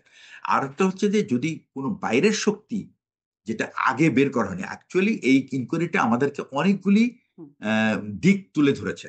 তারা কিন্তু তুলে ধরেছেন যে সরকারকে এই সময় ধামাচাপা দেওয়াতে কারা কারা সহযোগিতা করেছে, এটা একটা খুব ইম্পর্টেন্ট একটা ব্যাপার। এবং এই ধামাচাপা দেওয়াতে সেনাবাহিনী এবং এই যে বর্তমান বিজিবি বিডিআর এর যে সাংগঠনিক ক্ষতি কতটা গভীরে গেছে, এবং এটা এটা কিভাবে একটা বাহিনীকে এফেক্ট করেছে। আমি বলবো এটা একটা ফ্যাব্রিক্স, এটা যেমন কাপড়ের যেরকম আপনার যখন জমিন যখন ছিঁড়ে যায় তখন কিন্তু ওই কাপড় কিন্তু আর টেকে না, যত শক্তি হোক না কেন। তো আমাদের যে জমিন, যে fabrics of the hmm, organization, hmm, this has been destroyed, it's been damaged. It will take a long time to repair it. জি। এবং আমি বলবো যতক্ষণ পর্যন্ত আপনি সঠিক কাজ না হবে, এটা হলো একটা রিকনসিলিয়েশনের ব্যাপার। পিপল আচ্ছা। Will have to say that we হ্যাঁ, মেড এ কিন্তু মিস্টেক কিন্তু and তাহলে we তো need to তাহলে do তো this. সেনাপ্রধানের মানে ফুল স্টপ দেওয়ার বক্তব্যের পরেও ফুল স্টপ হলো না। তদন্ত কমিশন কাজ করলো, বের হয়ে আসলো অন্তত অনেক অনেক কিছু বের হয়ে আসলো। এটার মানে এটা নিয়ে একটা দ্বান্দ্বিক অবস্থা তৈরি হবে কিনা? এবং আমি না, জিজ্ঞাসা করছি এটা এটার আমি জন্য বলবো, একটু হ্যাঁ সংক্ষেপে বলবেন, কারণ আমাদের অনেক সময় কথা বলছি আমরা। এটাও একটু হ্যাঁ যোগ করে আমি দেবেন বলি যে এটা আপনাকে, নিয়ে দ্বান্দ্বিক হ্যাঁ এটা পরিস্থিতি এটা এবং এটার মানে কনসিকুয়েন্স কি সামনে? না, আমি আপনাকে বলি সেটা সেটা হচ্ছে যে দ্বান্দ্বিক হবে হবে না এই কারণে, কারণ যারা যাদেরকে এখানে অভিযুক্ত করা হয়েছে তারা সেনাবাহিনীতে আর কেউ নাই, সেনাবাহিনী থেকে তারা অলরেডি চলে গেছে। কিন্তু হুম, সেই জন্য এখানে কিন্তু দ্বন্দ্ব হবে না। তবে এটা একটা বিরাট একটা মানে আমি বলবো যে একটা অনাস্থার পরিস্থিতি তৈরি হয়েছে। এবং এটা আমি বলবো যে প্রত্যেকটা বাহিনীকে, অথবা সেনাবাহিনী সেনাবাহিনীর ভিতরে যে সমস্ত জিনিস আছে, তাদেরকে কিন্তু আবার নতুন করে নিজেদের দিকে তাকানোর সুযোগ করে দিয়েছে। কিন্তু সেনা প্রধান কি অসন্তুষ্ট হবেন? মানে তিনি ফুল স্টপ বলেছিলেন। তো তারপরে ফুল এটা স্টপ হলো না। আমি আমি এক্স্যাক্টলি এটা বলতে পারবো না, কারণ আমি ওনার সঙ্গে আমার এই ব্যাপারে কোনো ইন্টারাকশন হয় নাই। ইন্টারাকশন হওয়ার সুযোগ আছে কিনা আমি তাও জানি না। প্রশ্নটা কিন্তু এই কারণেই আমি করছিলাম, মনে করি যে অনেক জায়গা থেকে সেনা প্রধানের সাথে একটা দ্বান্দ্বিক অবস্থানের খবর বিভিন্ন আলোচনায় আমি উঠে মনে আসছে। করি আমি মনে করি সেনাবাহিনী প্রধান অত্যন্ত একজন মানে আমি বলবো লজিক্যাল মানুষ, এবং উনাকে যেভাবেই ব্যাখ্যা করুক, যে যেভাবে ব্যাখ্যা করুক না কেন, উনার কিন্তু একটা ইন্টারনাল জাজমেন্ট উনি অলওয়েজ ইউজ করেন। এবং আমি সবসময় দেখেছি উনি কিন্তু উনার ইন্টারনাল জাজমেন্টে উনি চেষ্টা করেন উনি এটাকে নিউট্রাল রাখতে, এটাকে লজিক্যাল নিজের জন্য রাখতে। হুম, তো তার হয়তো অনেক ব্যাখ্যা থাকতে পারে এই কথাটা বলার পেছনে, এবং যেটা সেনাবাহিনী প্রধান হিসেবে উনি বলতে পারেন। এবং এটা আমরা হয়তো আরো এক 200-400 জন অফিসার আমরা হয়তো পছন্দ নাও করতে পারি, বাট উনি তো উনার অবস্থান থেকে জিনিসটা করেছে, আমি তো উনার অবস্থানে নাই। সুতরাং আমি যেটাকে ভুল বলছি, হুম, উনার দৃষ্টিকোণ থেকে হয়তো বা এটাই ওইটাই রাইট ছিল ওই সময়। সুতরাং আমি এটার জন্য উনাকে আমি বলবো না যে উনি একেবারে মানে এমন কিছু করেছেন যেটা অমার্জনীয়, ঠিক তা না। তবে হ্যাঁ, এটা যদি উনি অফিসের সেন্টিমেন্টটা চিন্তা করে যদি এই কথাটাকে উনি নতুন অন্যভাবে ফ্রেম করতেন, তাহলে এটা বেটার হতো। তাহলে একটা সুযোগ, তাহলে আর এই সমস্ত এই যে ভুল মানুষ যে মানুষ করে কি, সেনাবাহিনী যে কোনো মানুষ যখন ভুল করে সেই ভুলের কিন্তু সবাই সুযোগ নেয়। আপনি একটা ভুল কথা বলেন, এই ভুল কথার সুযোগ নিয়ে নিবে। আপনি একটা রং ওয়ার্ড উচ্চারণ করেন, এটা কিন্তু অনেক অপব্যাখ্যা করবে। সুতরাং আমাদের যখন শব্দ চয়ন, বিশেষ করে ওই সমস্ত পদবিতে যারা থাকেন, তাদের শব্দ শব্দ চয়ন কিন্তু খুবই একটা ইম্পর্টেন্ট ইস্যু। সেই শব্দ চয়নটা আমি মনে করি যে হয়তোবা ওইখানে ঠিক ওই মুহূর্তে অনেকের স্টেট অফ মাইন্ড তো is not the same everywhere at one point, এটা হতে পারে। তো এখন আমি মনে করি, বাট ব্যক্তিগতভাবে যেহেতু উনি উনার উনি আমি বলবো যে উনি অনেক মানে অনেক অন্য compare to his previous to two of his predecessors, he is much better, much much better, I am way better, জি। যার জন্য আমি একটু উনি শেষ উনি এই বিষয়ে শেষের দিকে যে শেখ হাসিনা সাবেক প্রধানমন্ত্রী তিনি গ্রিন সিগন্যাল দিয়েছেন, তাকে মাস্টার মাইন্ড হিসাবেও বলা হচ্ছিল। এই বিষয়ে খুব ছোট্ট করে আপনার কাছ থেকে একটু শুনবো।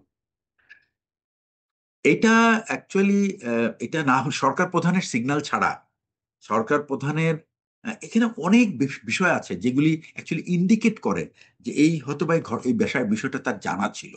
হুম, আমি এখানে কয়েকটা এক্সাম্পল দিব আমি আপনাকে। বিডিআর যখন নতুন করে তৈরি করার কথা বলা হলো, তখন নতুন যে বিডিআর বিজেপির যে ডিজি বানানো হলো হুম, মইনুল সাহেব, উনি কিন্তু প্রধানমন্ত্রীর কাছে গিয়েছিলেন যে আমাকে নতুন অফিসার দেওয়া হোক, দিলে আমি এই বাহিনীটিকে আবার গড়ে তুলতে পারবো। উনি তাকে বলেছিলেন যে আমি এখানে পাবেন না, আপনি মিলিটারি অফিসার না, আমরা বিসিএস অফিসার দিব। কারণ সৈনিকদেরকে ওই বিডিআর সোলজারদের দাবি ছিল যে তারা যেন আর্মি থেকে যেন অফিসার না আসে, হুম, এটা তাদের দাবি। এখন এটা কেন তারা আর্মি থেকে অফিসার চায় না, এটা আমরা বুঝি কেন চায় না। তো আহ, উনি যখন এটা বললেন, বলার পরে যখন প্রধানমন্ত্রী যখন সেনাকুঞ্জে আসছিলেন দরবারে, তখন উনি অফিসারদের যে সেন্টিমেন্ট উনি দেখছেন, এই দেখার পরে উনি আর এই পথে আগানোর সাহস করেননি।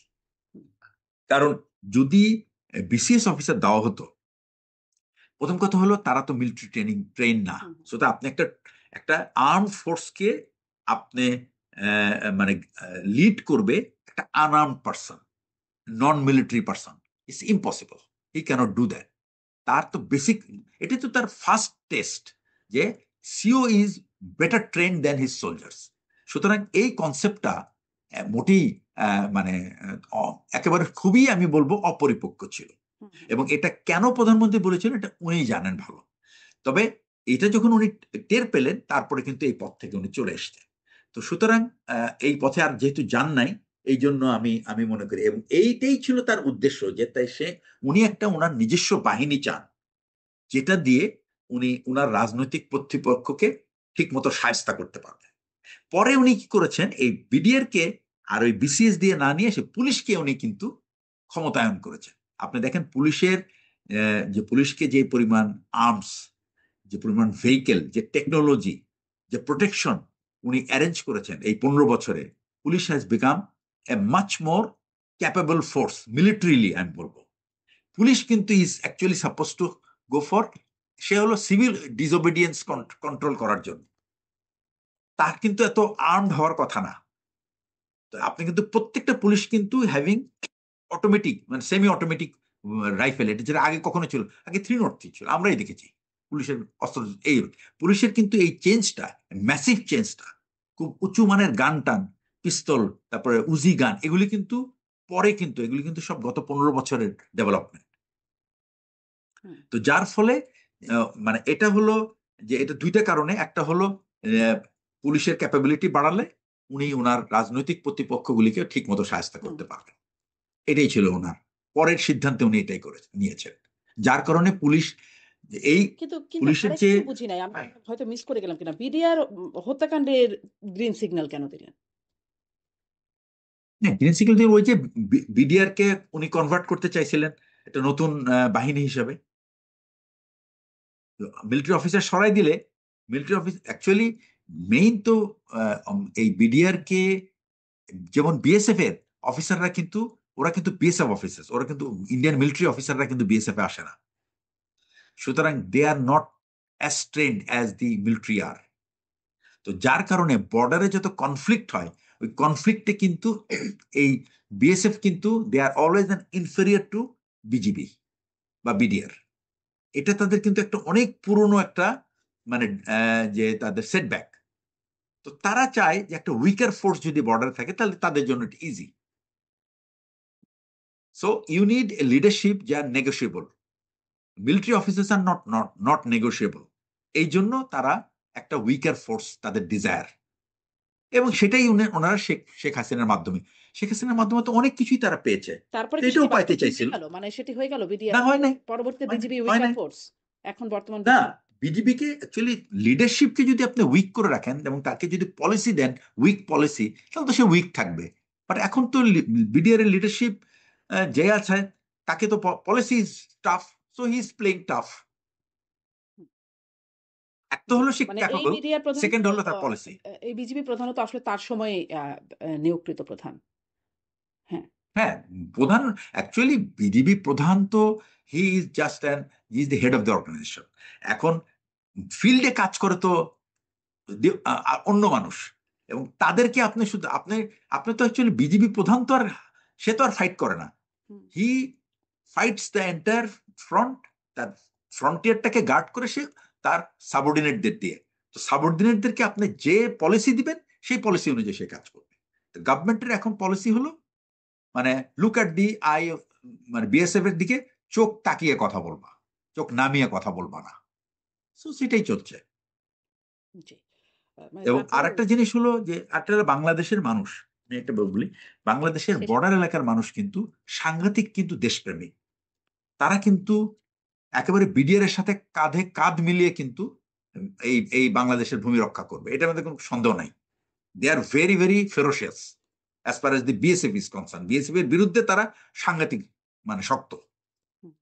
তারপরও বলে। আসলে সীমান্ত হত্যাকাণ্ড তারপরও হচ্ছে মানে বর্তমান এই সীমান্ত হত্যাকাণ্ড ইজ ডিফারেন্ট। সীমান্ত হত্যাকাণ্ড যেটা হচ্ছে, হ্যাঁ, এটা কিন্তু পৃথিবীর আর কোথাও হয় না, এই ইন্ডিয়াতেই শুধু করে, এবং এটা এখন কিন্তু কমে গেছে। কমে গেছে হ্যাঁ, কিন্তু হচ্ছে গত হওয়ার পরে যে খুব যে কিছু হচ্ছে তা তো করছে না বিজিবি বর্তমানে। না, আমার মনে হয় কি যে এখন যে হত্যাকাণ্ডগুলো হচ্ছে এটার জন্য কিন্তু এক্সপ্লেনেশন চাওয়া হচ্ছে তাদের কাছ থেকে। আগে তো আগেও তাও চাওয়া হতো না। চাওয়া হতো তো না, আগে এক্সপ্লেনেশন চাওয়া, সবসময় দেখতাম মিটিং হতো না না, এক্সপ্লেনেশন চাওয়া এক্সপ্লেনেশন হতো। চাওয়া হয় না, আগে চাওয়া হতো না। এই যে 15 বছর ইট ডাজ নট হ্যাপেন। বরং গভর্নমেন্টেরও আমাদের মানুষদেরকে, আমাদের নিজের দেশের মানুষকে ব্লেম করতো। হ্যাঁ, আপনার দেশের মানুষ, তাও শুনেছি গভর্নমেন্ট ব্লেম করতো কিন্তু এটাও আমরা খবর দেখতাম যে এই বিষয়ে ব্যাখ্যা চাওয়া হয়েছে বিএসএফ এর কাছ থেকে। হ্যাঁ, মানে ওইটুকুই। বাট আপনি একটা জন্য ব্যাখ্যা চাওয়ার একটা নর্মাল একটা ড্রিল, এটার হুম, প্রসেস। তো তারপর এখন আপনি বসে ব্যাখ্যা পেয়ে থাকলেন চুপচাপ। সন্তুষ্ট হয়ে যাচ্ছে বর্তমান না, বিজিবি। এখন ব্যাখ্যা দিতে যেহেতু এখন তো টোনই চেঞ্জ হয়ে গেছে, যার কারণে কিন্তু এখন কিন্তু আপনি সীমান্তে আপনি হত্যা কিন্তু আপনি মাসে, 1 মাসে, 2 মাসে, 3 মাসে শুনেন। আমি তো গত 2 মাসে কোনো হত্যাকাণ্ড দেখি নাই, শুনি নাই। তো হত্যাকাণ্ডের ব্যাপারটা তো 2-3 মাসে হয় নাই। মানে তো তারপরেও এরকম একটা কিন্তু হত্যাকাণ্ড যদি হয় তার জন্য যথেষ্ট তার এক্সপ্লেনেশন জন্য এটা ঠিক, গ্রহণযোগ্য এটা ঠিক, এক্সপ্লেনেশন পেয়ে এটা গেছি ঠিক। আমরা। না, গ্রহণযোগ্য এক্সপ্লেনেশন এটা তো গ্রহণযোগ্য হয় না। এবং এর আগে যে তাহলে ঘটনাগুলি কি ঘটেছে, হলো মানে আপনি তো এক্সপ্লেনেশন এখন, গ্রহণযোগ্য হলো না তারপর কি? তারপর তো আগের মতো না, কিছুই। ওরা যেটা এখন যেটা হচ্ছে সেটা হচ্ছে যখন আপনি বিএসএফ সাধারণত কি করতো, তারা বাংলাদেশ ঢুকে লোকজনকে হয়তো গরু ছাগল ইত্যাদি নিয়ে চলে যেত। তো এখন তো আর মানুষ এটা দিচ্ছে না, যে যখনই আসে এদেরকে ধরে বাঁধে রাখে। কয়েকদিন আগে একটা বিডিআর সোলজারকে তো, বিএসএফ এর সোলজারকে তো গ্রামের মানুষ ধরে বেঁধে রাখছে।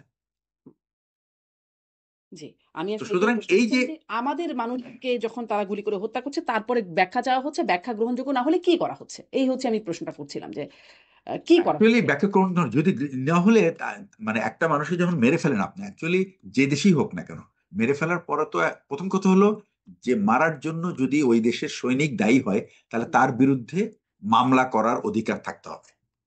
এই মামলাটা করতে হবে। সেটা এই যে আপনি অন্য দেশের নাগরিকের বিরুদ্ধে তো আর আমি মামলা করতে পারবো না। আমি তাকে বলবো যে ভাই তুমি তার বিরুদ্ধে শাস্তিমূলক ব্যবস্থা নাও। সুতরাং তারাও কি করছেন এটা ফলো আপ হয়তো আবার, যে আপনি এমন না যে বলেই চলে আসলাম, তারপর ফ্ল্যাগ মিটিং এটা ফলো আপ জানতে চাই। তো ফলো আপ তো যখন যখন আমরা জানতে পারি যে সে নেয় নাই, তখন তো আমাদের কাজ কি আবার প্রোটেস্ট করা পুরো ব্যাপারটা। এবং এটাই তো আপনার ডিজি পূজায় এই বিষয়গুলি আলোচিত হয়। আমরাও যদি কোনো অপরাধ করি তো আমাদের এগেনস্টে মানে অপরাধ থাকলে জি, আমাদেরও এই আইনগত ব্যবস্থা নেওয়ার কথা। জি সেটাই। কিন্তু সেই আইনগত ব্যবস্থার কোনো ফলো আপ এখন পর্যন্ত খুব